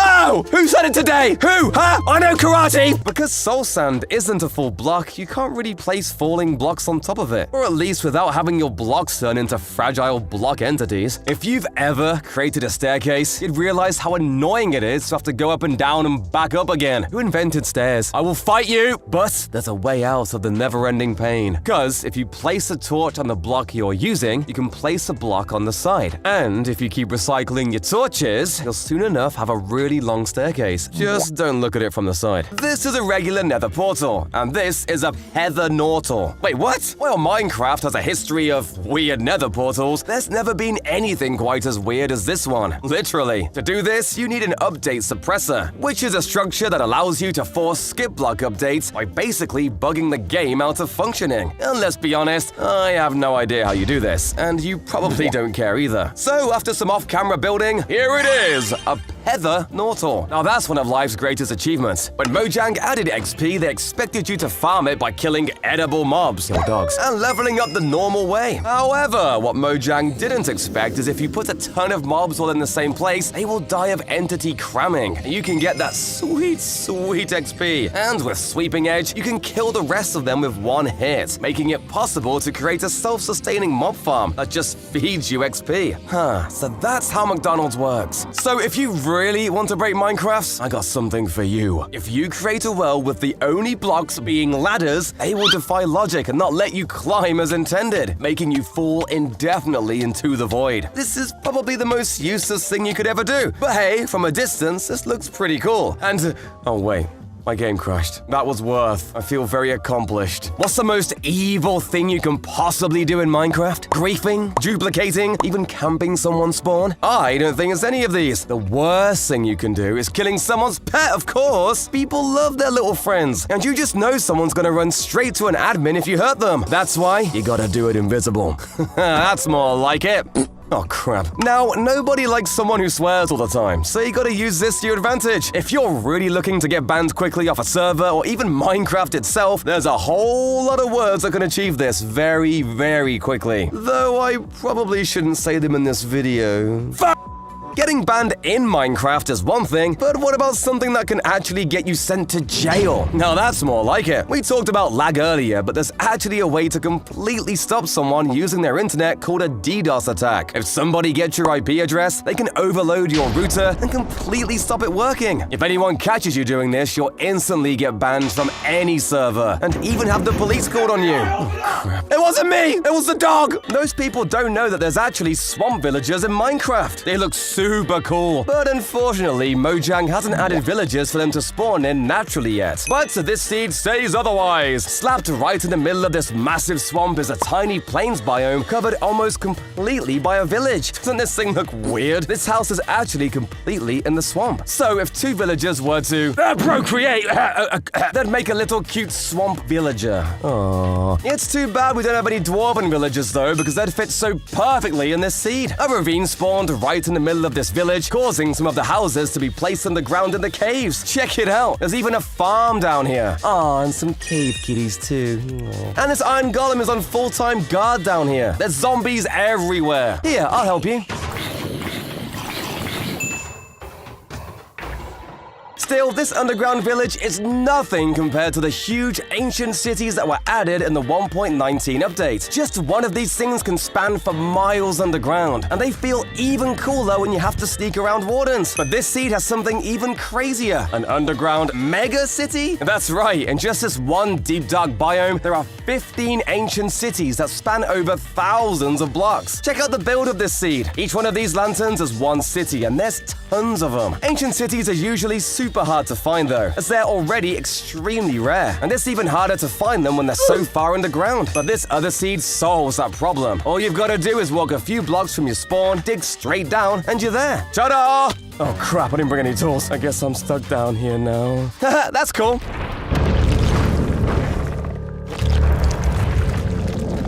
Oh, everyone loves a good old piston door. 1x2 and 2x2 doors are pretty simple, but 3x3? Ha! No chance, mate. Hang on, what the f is that thing? This behemoth of a door is as big as you can possibly make one. It takes up the entire world height at 384 blocks tall. It uses flying machines and observers, but to be honest, when would you ever need this? It also takes ages to open, so let's instead look at some more practical doors. A YouTuber named Avogado has made a ton of extremely impressive, small, fast doors. He's made a simple 3x3 door that opens and closes in just 0.3 seconds that you can build super easily. He's done a 4x4 door that also opens in a third of a second, another 3x3 door that closes literally instantly, and even a 10x10 door that uses minecarts, leaves, flying machines, and all sorts of other crazy stuff to open and close in under 2 seconds. This man is on a different level. Never fall into any of his traps. But let's forget about crazy redstone, and let's focus on what I think is the most incredible build ever in Minecraft. Aside from my dirt house, of course. It's this! Insane, right? In fact, it actually took the builder over 3 months to make. Okay, it might not look that crazy, but what if I told you that this and everything else in this world came from just a single grass block floating in the sky? I'm not kidding. A YouTuber called Pino has spent over 6 months building up his world from just this one block? How, you ask? Well,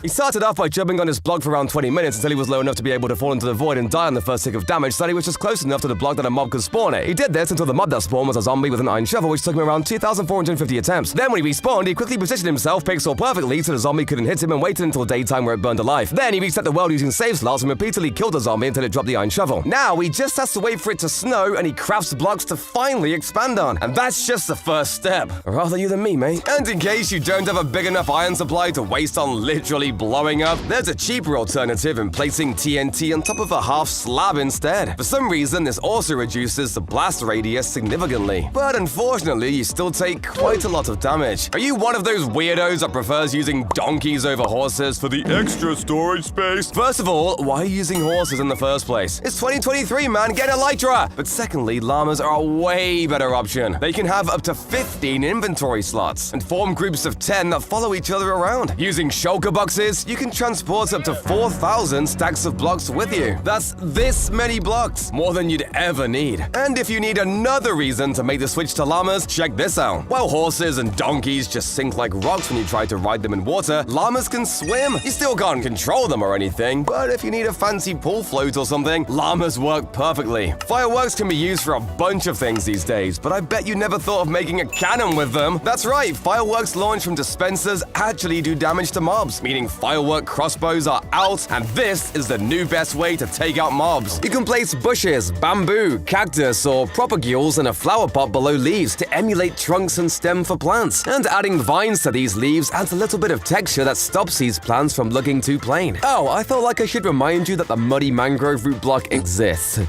Why? Did you know that the best Minecraft builders actually get given a special custom cape by Mojang to show off how good they are? It's called the Realms Cape, and you can only get it if 3 or more of your maps have been accepted and used by Mojang themselves. And it looks way better than your Gucci jacket, mate. Dried kelp blocks look strangely like trash bags. Banners sway very subtly in the wind, which means you can use a specific banner design with trapdoors to make it look like they're a pair of blinking eyes. You can do the same with item frames to make flashing lights. But the coolest coolest part about them is that comparators can actually detect if there's a book placed in a specific slot, meaning we can finally make one of those awesome secret bookshelf entrances. If anyone knows about it, they'd have to know exactly which book in exactly which bookshelf unlocks the door, letting you hide some seriously secure secrets. We've also got a new setting that allows you to see all the secret hidden creative items. This includes command blocks, all the different types of light level blocks, which are gonna be super useful for builders, and even the secret debug stick item that lets you change the form of any block you want by just clicking on it. Camels are by far the coolest passive mob we've ever got. Not only can you ride them with a saddle, but they're so tall that zombies and spiders can't touch you while you're on one. You can also dash while riding them, and best of all, 2 people can ride them at once. The only drawback to camels is that sometimes they'll get bored, lie down on the floor, and refuse to move.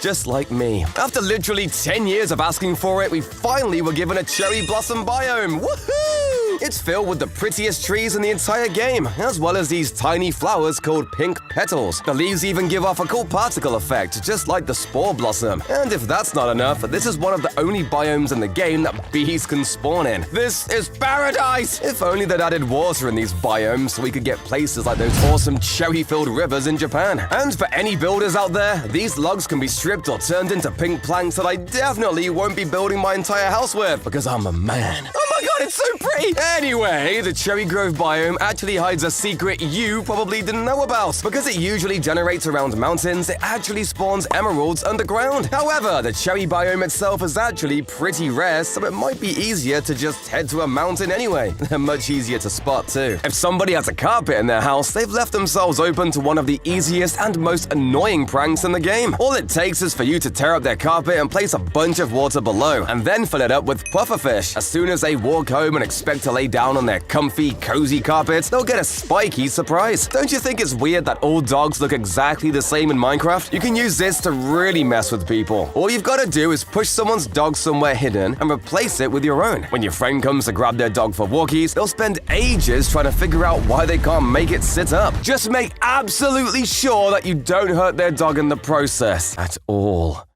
Oh god, I can't help myself! Did you know you can add the curse of binding to a carved pumpkin? And that you can equip carved pumpkins with dispensers? I think you get the idea. You can place a dispenser pretty much anywhere, like under somebody's door. And before they know it, yeah, where's the nearest cliff? Everybody knows that naming a mob Dinnerbone flips it upside down. But I bet you didn't know there's a second secret name that does the same thing. If you call the mob Grum with 2 M's instead, it'll do the same thing. This was added at the same time as Dinnerbone, so I kind of feel bad he didn't get as much attention. Poor Grum. If you're like me, you probably still manage to get lost even with a map. But if you name a banner and place it down at your base, you can right-click it with the map, and a marker will pop up showing you exactly where home is. Remember the last time you used a furnace minecart? Yeah, me neither, but there is actually a way to use them that kinda makes them useful, I guess? If you push a furnace minecart into a chest minecart, they'll actually couple together, allowing you to transfer a huge bunch of resources easily without choker boxes. It all completely falls apart the second a corner or hill appears, but hey, they've got the spirit. Honey blocks are so sticky that mobs like villagers can't actually jump off them, meaning you can use them to hold them in place. And if you've spent ages pushing villagers around or using boats to move them, I'm about to blow your mind. You can't bait villagers around with seeds or carrots, but you can get them to follow you simply by having a chat with them. It seems they're so excited to trade with you that they just won't leave you alone, letting you bring them pretty much wherever you want. Okay, everybody knows about the painting entrance by now, but what if we use that to our advantage? All people do is walk into the painting to see if there's anything hidden, but this painting has a pressure plate behind it you can activate with an item. I guarantee you, nobody will find this one. Let's face it, everybody's realized that amethyst is pretty useless, so I don't think anyone would mind you setting up camp inside one. They're the perfect size to fit all your decorations in, and crimson wood goes perfectly with the amethyst color. That's just cherry wood if you're living in the future. Gathering materials for a base can take forever. Why not just cut that part out entirely? Leaves are the fastest block to collect in the game, so just shear a bunch of them and build your house out of those. I'd make sure to set up a few lightning rods though, because that could go very wrong. Every single item in the game has a shape that goes from the bottom left of the item slot to the top right, from tools to fences, name tags, and even amethyst shards. That is, except for the echo shard, which does the exact opposite and faces the other way. I love this feature because it shows that the item really is an echo of the regular items, and could even come from some strange alien world. Ever wondered what causes those creepy cave sounds to play? It's actually not random. It relies on this section of the F3 screen called mood that increases over time when you're underground and decreases when you're near light. When it gets to 100%, a random cave sound will play, and it'll reset back to 0. There are actually 4 secret paintings hidden in the game files that you can't even get normally in the game. The paintings are earth, wind, fire, and water, and can only be spawned in with this command. Apparently, they were only added in to promote Pocket Edition, but I really hope they get added in fully eventually, as they're so much cooler than this. Who doesn't like buried treasure? But using a map can be really annoying. However, pros know how to find it without a map. First, head to a beach biome and lower your render distance to 5. Then hit Shift and F3, followed by the numbers next to Game Renderer, Levels, and Entities. If there's orange on the pie chart, there's a chest nearby. Then just turn around slowly until the orange is biggest and head towards it till it disappears. In the chunk behind you at 9-9 in the chunk, there should be a buried treasure. Or just use X-ray. Don't tell anyone I said that. Soul Sand water elevators require every single piece of water to be a source block. So to save tons of time, try just placing a piece of kelp at the bottom and bone mealing it. When you break the kelp, all of the water will instantly be turned to a source. These worlds don't necessarily look that impressive though, at least not compared to this breathtaking Badlands lake. It generated at the bottom of this huge valley thing next to a mine shaft and a ruined portal. And from high up, it kinda looks like a giant eye. I'd love to see what people could build in here. And even that doesn't compare to this stunning meadow-covered mountain range with 2 lakes nestled inside. Not only do these provide incredible locations for bases, but the smaller one holds a village, while the larger has an outpost. I love the idea that this mountain ridge is a location for some sort of battle between the pillagers and villagers. Let's face it, the villagers are just gonna sit there defenseless and get steamrolled sooner or later. And speaking of pillagers, this seed gives you a weird opportunity to roleplay as one of their prisoners, and you spawn directly inside one of their cages. The real challenge isn't escaping the cage though, it's the mental anguish caused by Minecraft's blatant attempt to call you a monster.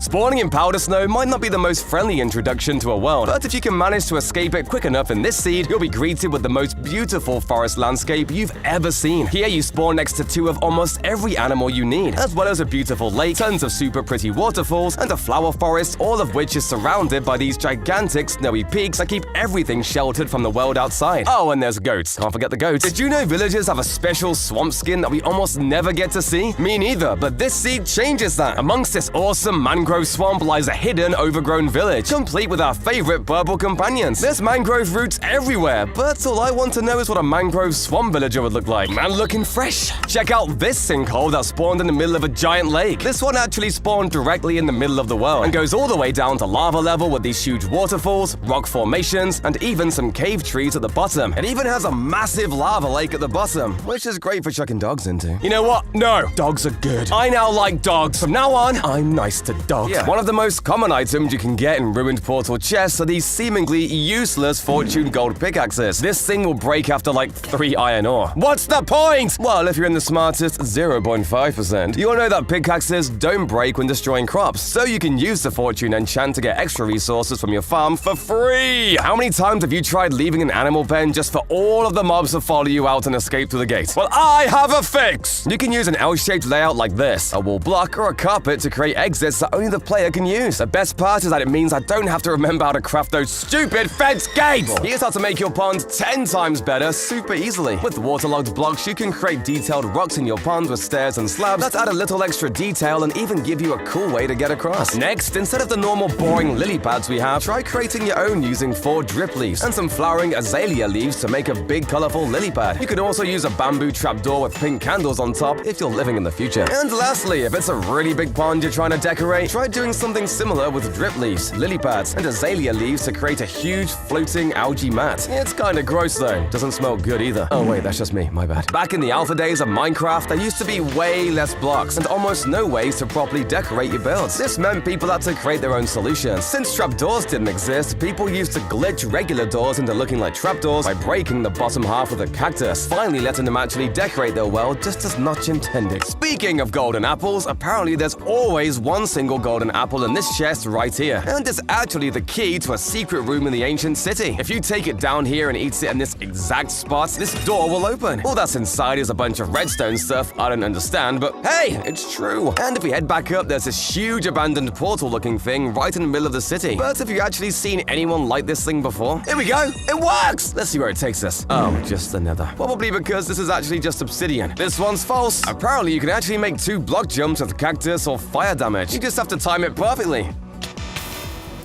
Got that! But I did it! I've heard you can do it with a bubble column too. Oh yeah, that's way easier and much less painful. And speaking of mansions, Vindicators will stop at nothing to murder entire villages worth of villagers, but they're not completely heartless. Even though they're happy to kill tons of adult villagers, Vindicators will actually refuse to target baby villagers. But that isn't going to slide in my book, because there's actually a way around this. If you're on Bedrock Edition, naming a Vindicator Johnny will turn him into a psychopath, and he'll go on a rampage, regardless of age. That's more like it! Cave noises have been the #1 enemy of my soiled underpants. But did you know you can actually predict exactly when these will happen? Simply press F3 and wait for the mood percentage to hit 100%, and when it does, the sound will play. Or just turn your sound off. I'm still not taking the risk. When it's snowing outside, snow layers will pile up on top of all the blocks around you, sometimes even stacking up to the size of a full block. But for some reason, there are 2 blocks in the entire game that this doesn't happen to. Both ice and packed ice are immune to snowfall, and even trying to manually place snow on them doesn't work. This isn't the case with blue ice though, even though they're almost the exact same. Unfortunately, snowmen don't do damage to mobs with their attacks, but they will push them back and get their attention. If you spread a bunch of them out in tall towers around your base, it'll totally stop any mobs from attacking you and keep you safe. And if it's players you're worried about, try swapping a snowman out for a skeleton and adding fire around it to create a truly spicy surprise for any intruders. I think the most underrated item in 1.20 is the calibrated skulk sensor. When you place an amethyst block next to it, it'll relay any signal it gets to any other nearby sensors. Using this, you can create essentially infinite wireless redstone that's only activated by certain noises in certain places. So if I eat this piece of food here, sensors will relay the signal along and teleport me using this ender pearl stasis machine. This will make your base literally impossible to find. Even though they're a type of fish, I think, guardians won't actually suffocate when they're outside of water. However, they do bounce around like crazy, which can cause them to take full damage and die on land. If you don't know that zombies burn in the sunlight, then you might have to head back to Minecraft kindergarten. But zombies do have other weaknesses too. They're actually terrible swimmers, so if they accidentally wander into some water, they'll just sink to the bottom, suffocate, and turn into a drowned. When a husk drowns though, it will actually turn into a zombie first, and then into a drowned. They also don't burn in daylight, which doesn't make much sense, but hey, these things exist.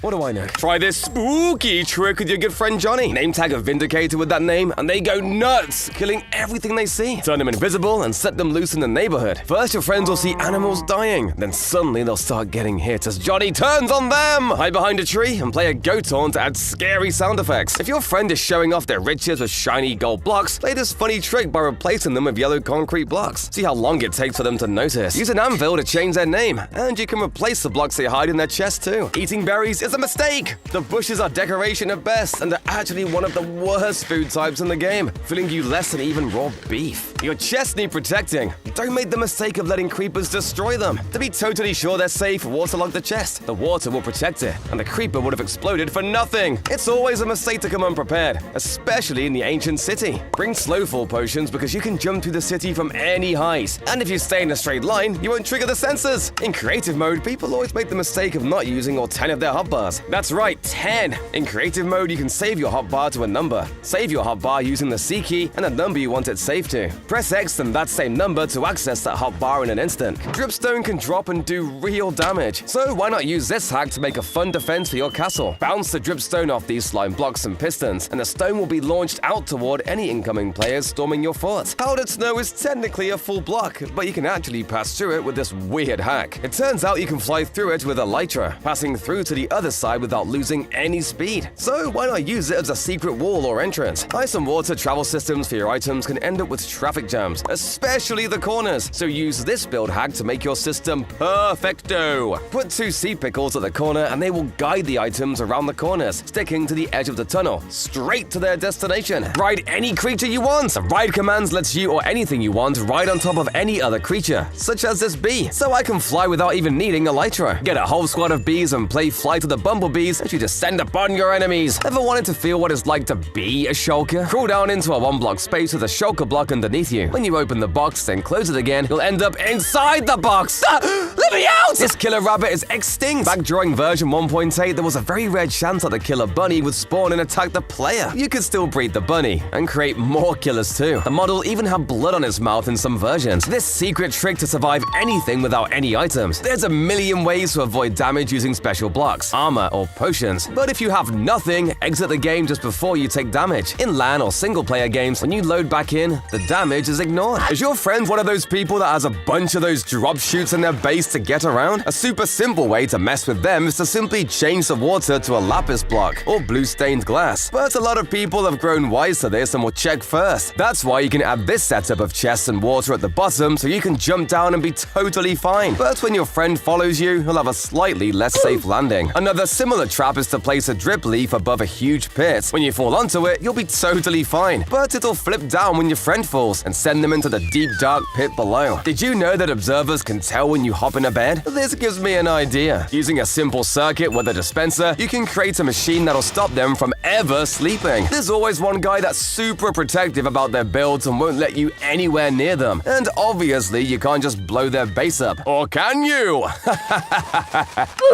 Well, that didn't work. So instead, if you've got any copper in their build, try using an axe on it to change the color, and then waxing it with honeycomb. Or if they have logs, simply strip them with an axe to change the color. Such a simple troll that will easily ruin any friendships you may have left. And if anything was to, happen to your villagers, don't use potions of weakness to heal them. Instead, you should use tipped arrows with a crossbow. If you have a high enough piercing level, you can shoot through multiple villagers, and then pick the arrow up after allowing you to cure hundreds of villagers with just one arrow. Swift Sneak is already an amazing enchantment, but did you know that if you run and jump into your sneak instead of just sneaking normally, you'll sneak around 33% faster? I really like saying sneak, could you tell? Speaking of sneaking, I just really wanted to say that, you can create secret ladders out of powder snow that only you can use. It's literally as simple as placing a column of powder snow somewhere and chucking on some leather boots, and only you will be able to climb it. What item do you think is used in the most crafting recipes in the game? Wood? Maybe sticks? How about diamonds? Turns out it's actually iron ingots. They're used in 34 different recipes, which is more than anything else. Well, kind of. With the introduction of chiseled bookshelves in 1.20, wooden planks are now also used for 34 recipes in Java Edition. Riveting. But if you want a more permanent house that's just as quick to build, try bone mealing a red mushroom, chucking a floor in, adding some decorations, and you've got a perfect little fairy tale house that definitely wasn't meant to be a base. If you hide a leashed chicken underground, you can attach the lead to a fence and make what kind of looks like a floating balloon house. You can add some actual balloons up top, and you've basically got the house from up. You know those little waterfalls that come out of mountains? They're perfect for secret entrances. Just break one block behind the source and dig down a little, and then you're free to build anything you want down there. Just be careful not to place any lights too close to the entrance, because that looks sus. If you use invisible item frames with the fake block trick from before, you can create one-way glass that you can use to secretly spy on all of your friends. This one definitely feels illegal. Uh-oh. It was a creeper! I'm always finding myself running out of room for storage, but who said we're not allowed to just build our house out of barrels or chests? Problem solved. Now I can get all of my items when— Hey! Give that back! Tinted glass is the only glass block that actually drops an item when you break it normally. I guess the amethyst enchanted it with mystical powers. Most people only place carpets on, the floor, but they can actually be placed in way more places than you realize. Above string, water, slabs, buttons, other carpets, crops, and even fire. Although, that one might not go too well. There are so many potions in the game now, so many that I barely even remember how to craft half of them, or any of them. But that's not an issue for this secret potion, literally called the Uncraftable Potion. As the name suggests, you can't craft it or even obtain it in survival mode. Drinking it does absolutely nothing, but it looks kind of pretty, I guess. Another way to breathe underwater is to bring a bucket and simply just spam it against the block in front of you. The water will disappear for a split second at a time, letting you grab all the air you need. Look, everybody knows about the water bucket clutch now. I've been doing it since before Dream was even born. But in the Nether, doing this is a little bit harder. For some weird reason though, snow and powder snow doesn't melt here, which means you can clutch with it. And it looks way more stylish than just riding a boat down. How on earth am I supposed to get back up? Well, if you have a second bucket and some leather boots, you can pillar up by placing 2 blocks of it, picking the lower one up, and repeating. Just make sure not to crouch at any point, especially over lava. blocks. We've had mansions on top of hills and even half-invisible mansions, but what about this one that spawns submerged inside a hill with a massive dripstone cave in it? There's even a bravely positioned village house right next to the mansion that's separate from the rest of the village up on top of the hill with views of beautiful meadows and roofed forests all around it. These mansions can contain all sorts of treasure from notch apples to diamonds, but nothing compares to this mansion near spawn that contains over 40 allays trapped in cages that you can free and use for your very own farm. Or a cult to take over the Chinese government. It's up to you. I don't judge. Gas tiers can be super annoying to collect. I don't think I've ever fought a gas that wasn't over a giant lava pit. That's why the best players bring a fishing rod to the nether that they can use to pull mobs back over dry land to take out with a sword. This doesn't just work for gas either. You can stop these pesky blazes from getting away, and it even lets you get sick kills on piglins. That'll teach him for stealing my gold. Enchanting can be really annoying when the bottom slot just shows up with unbreaking or an enchant you just don't want. But you can fix it with a wooden shovel. Turns out it's true. If you enchant any useless tool at level 1, it'll re-roll the entire set of enchants, letting you make the perfect set of gear. We all know about chains, and I mentioned a way to make much bigger chains with grindstones in my last build hacks video. But if you need something a little smaller, try facing 2 sets of trapdoors into each other like this. To create a wooden chain, you can even change the color of. Buttons placed in invisible items on logs look suspiciously like bugs crawling all over it. Bugs that, by the way, you cannot eat. Do not, under any circumstances, ever eat the bugs. Ever! Speaking of bugs, in Bedrock Edition, you can place buttons on the top and bottom of fences, allowing for extra decoration. But in Java version, you can't do either. Honestly, I'm not sure if this is a bug or not, but it's still kind of annoying. Red and yellow candles make really good ketchup and mustard bottles for a diner or bar. And green candles are perfect replicas of beer. Wait, did someone say beer? You can use these fire arrows to light TNT, but what else does this work with? Eggs are projectiles. Do they work? Oh yeah, they do. Snowballs would just melt, wouldn't they? Nope, that works too. Okay, there's no way the fishing rod works too. It does? That's insane! Oh no. Have you ever been to the cinema and had your eardrums blown out by the super loud noise? Well, legend has it this was actually added to Minecraft. If you find a 2% screaming goat, it has a 1 in 4 chance of dropping the call horn, and when you blow it,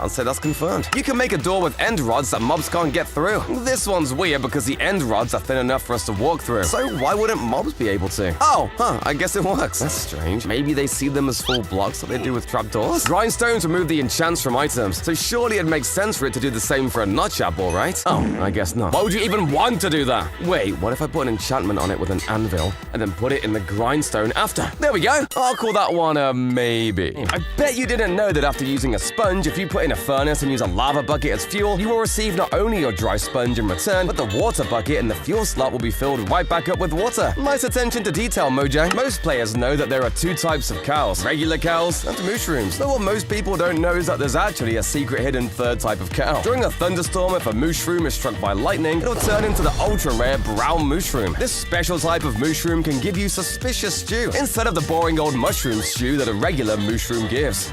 Gross. For some reason, when turtles are struck by lightning, they turn into wooden balls? What is this, Mojang? Almost everybody knows that sunflowers in Minecraft always face east. But there's actually another plant that does this kind of similarly. Pumpkin stems will always point northwest. Let's be honest though, one of the best ways to protect your base is to just hide it really well. So next time you're feeling too lazy to set up tons of traps on your turf, try heading to a snowy biome and hiding it like this. Pick a random snow-covered block and place a few scaffolding below it. Then dig 2 holes either side, add a bubble elevator in one, and now you have an invisible base that you can even crouch around in to hide your name tag. That's if you can remember where you put it, which, let's be honest, I can't. Mobs have got way better at pathfinding compared to how they used to be, but they still have some issues. For some reason, they still don't see carpets as blocks. So if you fill a pit like this with them, you're totally protected from mobs. 2 tall flowers like sunflowers and roses work for this too. If you're like me and can never remember where you put your secret entrances, try this out. Shulker boxes are a great way to sort your items. But if I jump on top of this one and open it, suddenly I'm in my 2nd secret base. For some reason, you can fall through shulker boxes if there's a block above your head, allowing for a perfect entrance that you can even color code and use as storage. Everyone knows zombies love turtle eggs, or hate them, I guess. But you can actually use this to protect your base. With just a single turtle egg and a trapdoor, you can create this super simple zombie trap that will kill every zombie nearby for you for almost no cost. Skeletons and strays also burn in the daylight like zombies, but they're deathly afraid of wolves. I guess skeletons are the best way to get bones. However, a little known fact is that both skeletons and zombies are weak to healing potions. Just 2 direct hits can insta-kill a skeleton in full diamond. Hoglins are massive, brutal creatures that are scared off by,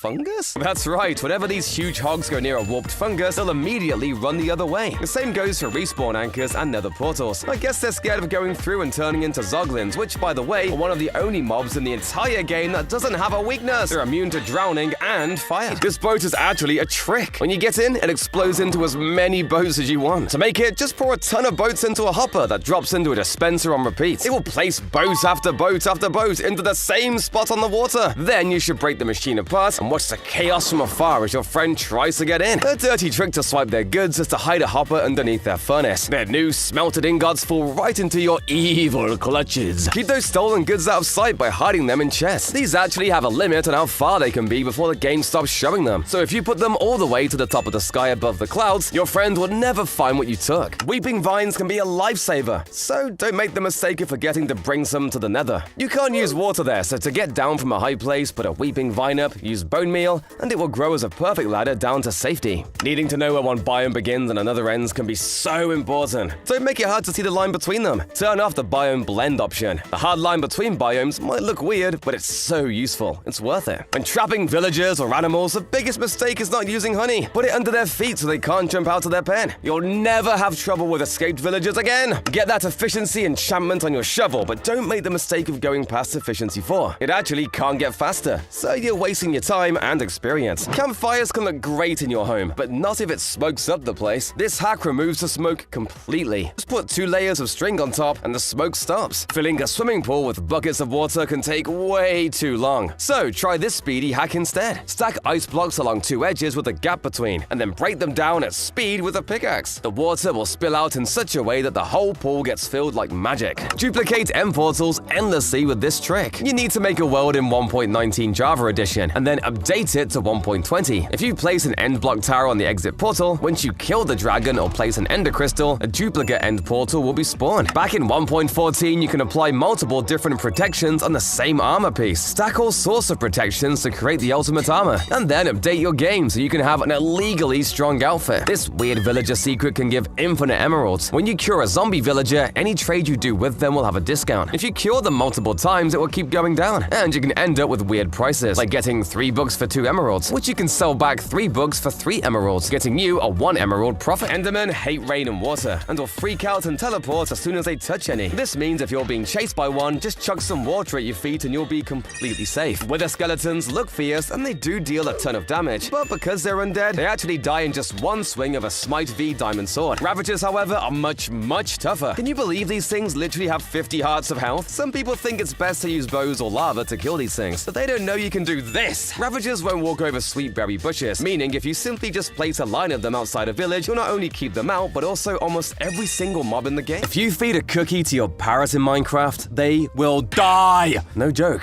I feel bad for the kid that figured that out. While this wasn't always in the game, Mojang later realized cookies are actually toxic to parrots, so changed the game to be more realistic. So if your friend gets a new parrot, you know what to bring! Woohoo! In Minecraft's April Fool's update, Mojang added an item called the Ankle Monitor, which, when put on, works like the curse of binding, making you unable to take it off and slower whilst wearing it. Minecraft Hood Edition coming out in 2023. If you're persistent and dumb enough to cover your whole world with hoppers, your game will become extremely buggy, lagging, glitching, and as a bonus, if you drop a beacon onto one of these, your game will literally die. That is my grandma. Just kidding, she's right here. It's me, the grandma. I'm alive. See you, grandma. That being said, do not put beacons into random hoppers. Not only are beacons valuable, but there's a small chance of your computer exploding. If you want to destroy your world in a stylish way, you can try and place a bunch of iron trapdoors, then add sculk sensor blocks below that. From there, just blow it the hell up, or fly above it and drop a single block into it in a super stylish manner before seeing your game slowly die. You're very weird. Shut up, Grandma! Let's set the scene. You hear the music, you feeling nostalgic. So you go back to 1.9 beta Minecraft to load your old world. Then you realize something is terribly wrong, and it's not just your dating life. The Ender Portal looks like... Seriously, what the hell is this? This block was the old Ender Portal frame, and it looked really messed up. Sort of like an ice block mixed with grass. The Ender Portal looks a lot better now, and boy am I glad they changed it. One of the strangest things in the world of Minecraft accounts is that at one point, you could make accounts with the same name. You could only do this with some really sneaky tricks, but it led to some pretty funny incidents. On Hypixel, the biggest server there is, you could actually teleport if you had both of the accounts with the same name. This meant you could go anywhere you wanted on the map and surprise enemies in PvP games. It totally ruined the game for everyone else, and as you can imagine, the admins don't like this at all. So if you're one of the lucky ones who can do this, use it wisely. Mojang has another big rule about accounts, but this one might be something you guys have done without even knowing. You're actually not allowed to use somebody else's accounts, the same way Netflix doesn't like you sharing passwords. That's right, even if it's someone in your family, they need their own account. One of the easiest ways to get banned is to spawn kill someone. But did you know you can also spawn trap someone in the end? In lots of servers, the end is usually a place to go and collect rare and valuable items and is super dangerous, so they'll come in good gear. This means you can trap the obsidian platform, use swords, lava, and even end crystals to take them out super quick. You can even use one of the traps from my last video and send a bunch of TNT to the end first, so anyone that goes through gets blown up instantly. Do this enough times and you'll secure yourself that good old tasty ban. Delicious. When playing on competitive servers, you're gonna need to hide your base somewhere in the wilderness, away from any prying eyes that want to steal your items. However, one of the most annoying and cruel things you can do is to leak the coordinates of your team's base. Other teams will flock straight to the location and fight over anything they can possibly find. Because of how evil this is, most servers ban anyone that leaks coordinates. And if you want to take it a step further, how about you leak his house address too? Speaking of servers, ever joined a hardcore survival server? As all you need to do to get banned is to die. Who knew getting banned could be that easy? Anyone else remember when zombies and skeleton spawners were the best way to build experience farms? I sure do. Shut up, Grandma! Well, this is 3 mob spawners super close together. Something with a 1 in 4 million chance of happening. I'm never leaving this world again. Everyone's favorite biome has got to be the Mushroom Island, but they can be extremely hard to find. The only problem is if you do find one, mobs can't spawn there. That is, if you exclude mushrooms. Oh yeah, baby. This is all we need. Well, luckily, this seed spawns you into a mushroom's lover's paradise, with 4 huge mushroom islands surrounding you. You're welcome. Mushroom islands can only spawn in oceans, but have you ever seen an ocean spawn in the middle of a forest? This seed looks normal when you first spawn in, but if you look over this hill, you'll find an absolutely huge ice lake. And let me tell you, it's not one you want to fall into. If you break just a single ice block, you'll end up sinking down 100 blocks to this huge obsidian floor, covered in rocks filled with exposed diamonds. But you'll probably want to bring a water-breathing potion or something. I don't think you get him back out of here alive, just saying. What's craziest is that this seed looks even more broken in 1.19.2. Here is a gigantic sinkhole right in the middle of the lake, with a massive lava pool at the bottom. It's like somebody went into World Edit and punched the terrain down 100 blocks. And this isn't the only one of these either. A user on Reddit has found a bunch of these, including this wild sinkhole with a woodland mansion directly in the middle of it. These seeds are so new and crazy that we still don't even know why they generate. All we know is that it's something to do with the code and how apparently in certain places, the values for what can spawn and where are totally messed up, causing this insanity to happen. But if you want to take realistic building to another level, you might prefer the Build the Earth project. Yeah, you guessed it. Trying to build the entire Earth to a 1-to-1 scale. Thousands of professional builders have been sculpting every mountain, tree, house, and lake in the entire world, all to be as realistic as possible. Currently, they have over 5,000 people building real places in the world right now, and you can even join them and help out. If you're anything like me though, that's not gonna happen. I hate how long it takes to build and make things look good in survival. Well, no longer. Mango made this awesome 3D printer that automatically places sand and concrete powder, and can build pretty much anything you want. All you need to do is give it resources, start it up, and a little while later, it's done. Now that's building done easily. The Psycraft server has a never-ending supply of crazy complicated tech, but my favorite has to be the huge machines that they built to automatically remove bedrock. They take hundreds of blocks and hours to build, and rely on extremely specific timings to create blocks that aren't usually obtainable, like headless pistons. It's a ton of of effort, but just look at how cool the final effect looks. I mean, there's technically nothing to look at, but that's what makes it cool, okay? Some people are smart enough to bring real-life tech into the game. People have been creating Redstone computers for ages, but none are quite as quick as the MPU-8, a huge computer that updates over 3 times a second and can display a ton of really cool stuff. You can tell it to write anything you want, render and display different shapes, and even play videos. Sort of. Oxalotls are up there with bees for the cutest mob in Minecraft. They come in these 4 normal colors, and one super rare shiny blue axolotl that's actually a reference to the Pokemon Mudkip. And speaking of fish, kind of, some cruel player discovered that if you take fish out of their favorite aquatic home and place them on a bunch of slime blocks, they'll start to bounce really high super fast. However, it's not likely to last long as there's a few, shall we say, occupational hazards for our bounty swimming friends. The only thing I like more than this little guy has to be the frogs that got added in 1.19. I just wanted to show you what its eating animation looks like in slow motion.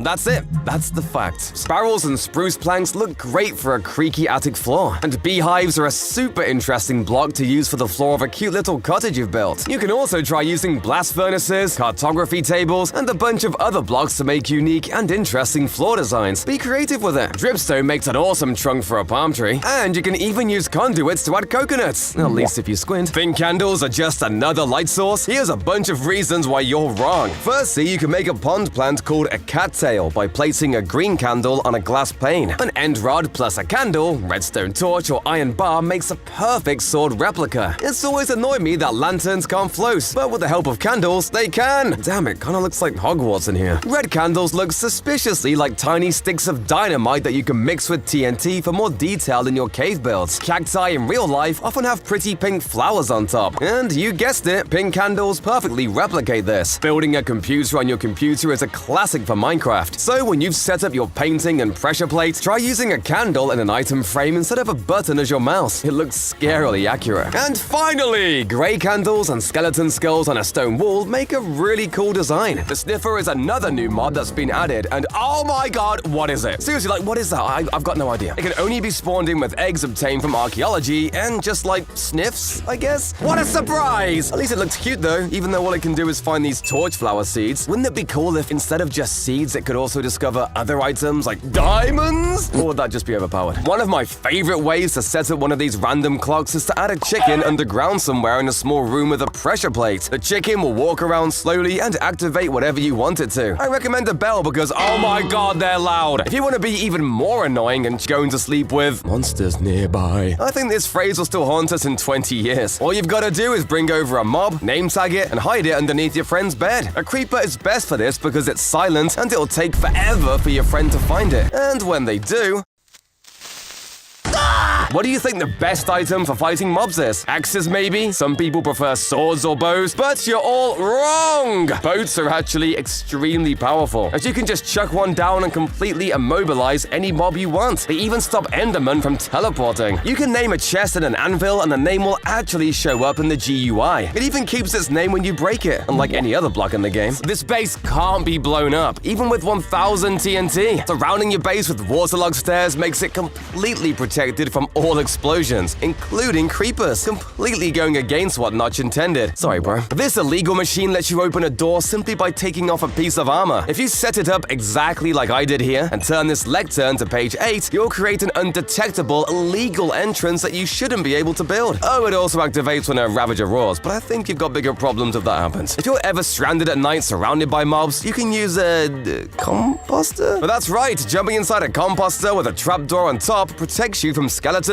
creepers, and all other mobs in a pinch, making this an illegal, completely portable base. Something you can craft that I bet you don't know about is the end rod. I've spent so long raiding end cities for these, but it turns out you can just craft them with some chorus fruit and a blaze rod. The more you know, I guess. Tipped arrows are more useful than you realize. You can use harming arrows with a piercing crossbow to deal tons of damage to multiple mobs at a time, and even collect the arrows after. Piglin bartering is super overpowered, but it's so slow. Luckily, Bedrock Edition pros found a way to speed it up by 100 times. All you need to do is grab a sticky piston and a gold block, and took it up to a super fast clock. Then when you drop the gold, the piglin will pick a piece of gold up every time the block moves, giving you supercharged trading. Swimming with Dolphin's Grace is even faster than using a boat. The only drawback is that it's quite difficult to breathe down here. However, there is a secret solution that lets you literally breathe underwater. If you punch a mob while swimming, you'll stand up for a split second. When you head to the surface, you'll be able to breathe like you're scuba diving. The only thing I can think of that's scarier than a giant looming mansion has to be a super tall desert temple of doom. This one spawns in on the edge of this giant mountain edge, creating this super long block of sandstone underneath. This contains not only the treasure room, but also the new 1.20 archaeology room, where you're not only likely to find diamonds, but possibly even eggs for the new sniffer mob that are just so cute. The beta version of the game had this super weird bug that completely broke the terrain far away from spawn. In fact, the terrain was so messed up that people spent literally years trying to walk to them in survival. In 2023 though, it's so much easier thanks to this seed with cliffs that gives an equally cool effect. Unfortunately, the caves don't stretch all the way through, but it is complete with lone trees, strange cubic corners, and floating chunks of land all over the place. For some reason, my favorite structure, the jungle temple, doesn't get much love in these crazy seeds. And even in the one I did find, half of it isn't even there! Somehow, a ruined portal spawned right in the middle of it and completely deleted half of the structure. And yes, that includes both of the chests. And the worst thing, the ruined portal didn't even spawn with one either. We all know the trident is the most useless weapon in the entire game, but they actually have a secret use only pro players know. If you charge up a riptide trident underwater with a sword in your hand, you'll turn into a supercharged torpedo that can kill almost any sea creature. And if you've got an elytra, try taking to the skies while it's raining and using the same trick to literally become a missile that destroys any mobs above ground too. It's kind of annoying Minecraft's water can only ever be 1 block wide, meaning you can't make small droplets or tiny streams very easily. However, blue glass panes work as a perfect substitute for cases like this. The same goes for ice. How do we have ice and dripstone but no icicles? Well, maybe it's because Mojang knows that light blue glass panes do the job perfectly, but come on, I can't take out zombies with them, so what's even the point? Whenever you're building a hedge in your world, try placing podzol beneath the leaves. This both acts like a shadow, but also kind of looks like leaf litter or mulch beneath the hedge. I really like the word mulch, by the way. Mulch. Wait, what are we doing? Oh yeah, build hacks. Did you know you can place nether plants like crimson fungus or warped roots outside of the nether? What's really weird is that you can only place them on grass or dirt, not cobblestone. This is super weird to me because netherrack and cobble seem most similar to me. But I guess now we know netherrack is just like hard dirt. What? My head hurts. All my life, I've made this huge enchanting setup with all these bookshelves. But apparently you only need 15 bookshelves in total, meaning this tiny setup works just as well as this one. And wait, it's actually true. My life is a lie. There are 3 different types of overworld frog: warm, cold, and temperate. But supposedly there's a 4th secret frog you can only get in the end. If you take 2 frogs and lead them to the stronghold, send them through the portal and feed them slime balls, the tadpoles will grow into super frogs! Yeah, I just made that up, they're just normal. Myth busted. This myth says you can shoot fire arrows to the bottom of a lava cauldron, but there's no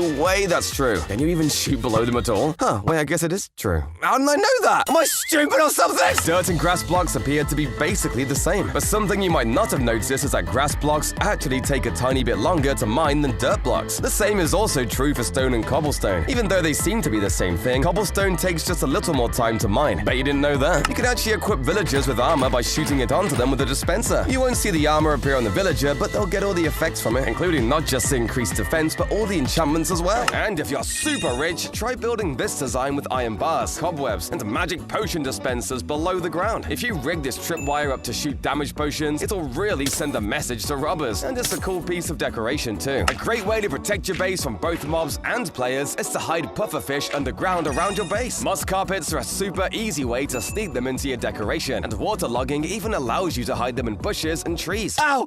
Oh god, I'm getting flashbacks! If you're feeling really mean though, the best way to deal with thieves isn't to kill them, but trap them permanently. Using a simple piston trap, you can force a player into a bubble elevator like this, surrounded in obsidian. Due to the bubbles pushing them around, it'll be almost impossible to mine it even with a pickaxe. Iron golems are also immune to drowning, but they're so heavy they can't actually swim. This means you can trap an iron golem underwater and take it out super easily. Given they're literally made out of fire, it's not hard to guess that blazes are weak to water, but it's a little inconvenient to make use of this. So instead, try bringing some snowballs to the fortress, as they actually damage them quite a lot. Just 7 snowballs can take out a blaze despite dealing no damage to any other mob. Most people try to kill ghast with their your own fireballs, which, don't get me wrong, is extremely fun, but also kinda dangerous. Ghasts actually only have 5 hearts of health, meaning that instead of risking your life for a stylish kill, you can just shoot them once with a power 2 bow. Now that is weak. If your friend wants a nice oxidized copper roof, trick them by secretly waxing the copper blocks with honeycomb. They'll be waiting for days wondering why it's not turning that lovely shade of green. Check out this infinite lightning rod. If you can trap your friend in a room above one, see how long they can survive as lightning constantly strikes around them. Bring extra difficulty by dropping hostile mobs in with them. This deadly trick is devilishly simple. If your friend uses water to jump great distances, put a blue tinted block over the water. It totally blends in, and you can watch as your friend slams into it at full speed. Speaking of enchantment, it's a mistake not to get the mending enchantment first. If you get other enchantments first and leave mending too late, you could break that item accidentally or get that too expensive message, stopping you from enchanting it at all. Nether gold can be really useful in getting gold for the piglins, but it's a mistake to mine it normally because all you get are nuggets. Use a silk touch pickaxe and smelt the ore in a furnace, and you'll get a whole ingot instead, which you can trade to the piglins directly. Burning a lot of coal in your furnace? Don't just put a big stack of coal in the furnace. Combine 9 coal into a block and use that in the furnace. It actually burns longer than 9 coal on their own. This super high IQ hack lets you farm mobs in the nether. Most mob farms use water to funnel the mobs into a drop that kills them, but you can't do that in the nether. So instead, use ghasts in Minecraft. Their big hitbox pushes other mobs to the edges, where you can put a drop down to their doom. It can be great to make a village of your own, complete with villagers, but you need this hack to protect them from invaders. Fill a dispenser with armor and use it to launch the set into a villager. The village will actually use the armor, a perfect defense for your peaceful town. Sneak up on your friends while sprinting full speed with this trick. If you move to the absolute edge of a block so that the middle of your screen is above the next block over, the game will behave like you're on that block. If the block is empty, then when sprinting, you'll cause no noise or particles. There's a secret tech to throwing splash potions that make them last longer. The game tracks how much time the potion was flying through the air and extends how long the potion effects last. So don't just throw a potion on the ground, throw it into the air to get the most out of it. This house is on fire! But these slabs are completely unharmed. That's because they're made with the new petrified oak slabs. They look like oak, but petrified means they are like stone. They don't catch fire, you mine them with a pickaxe, and to make drum beats when put on a note block.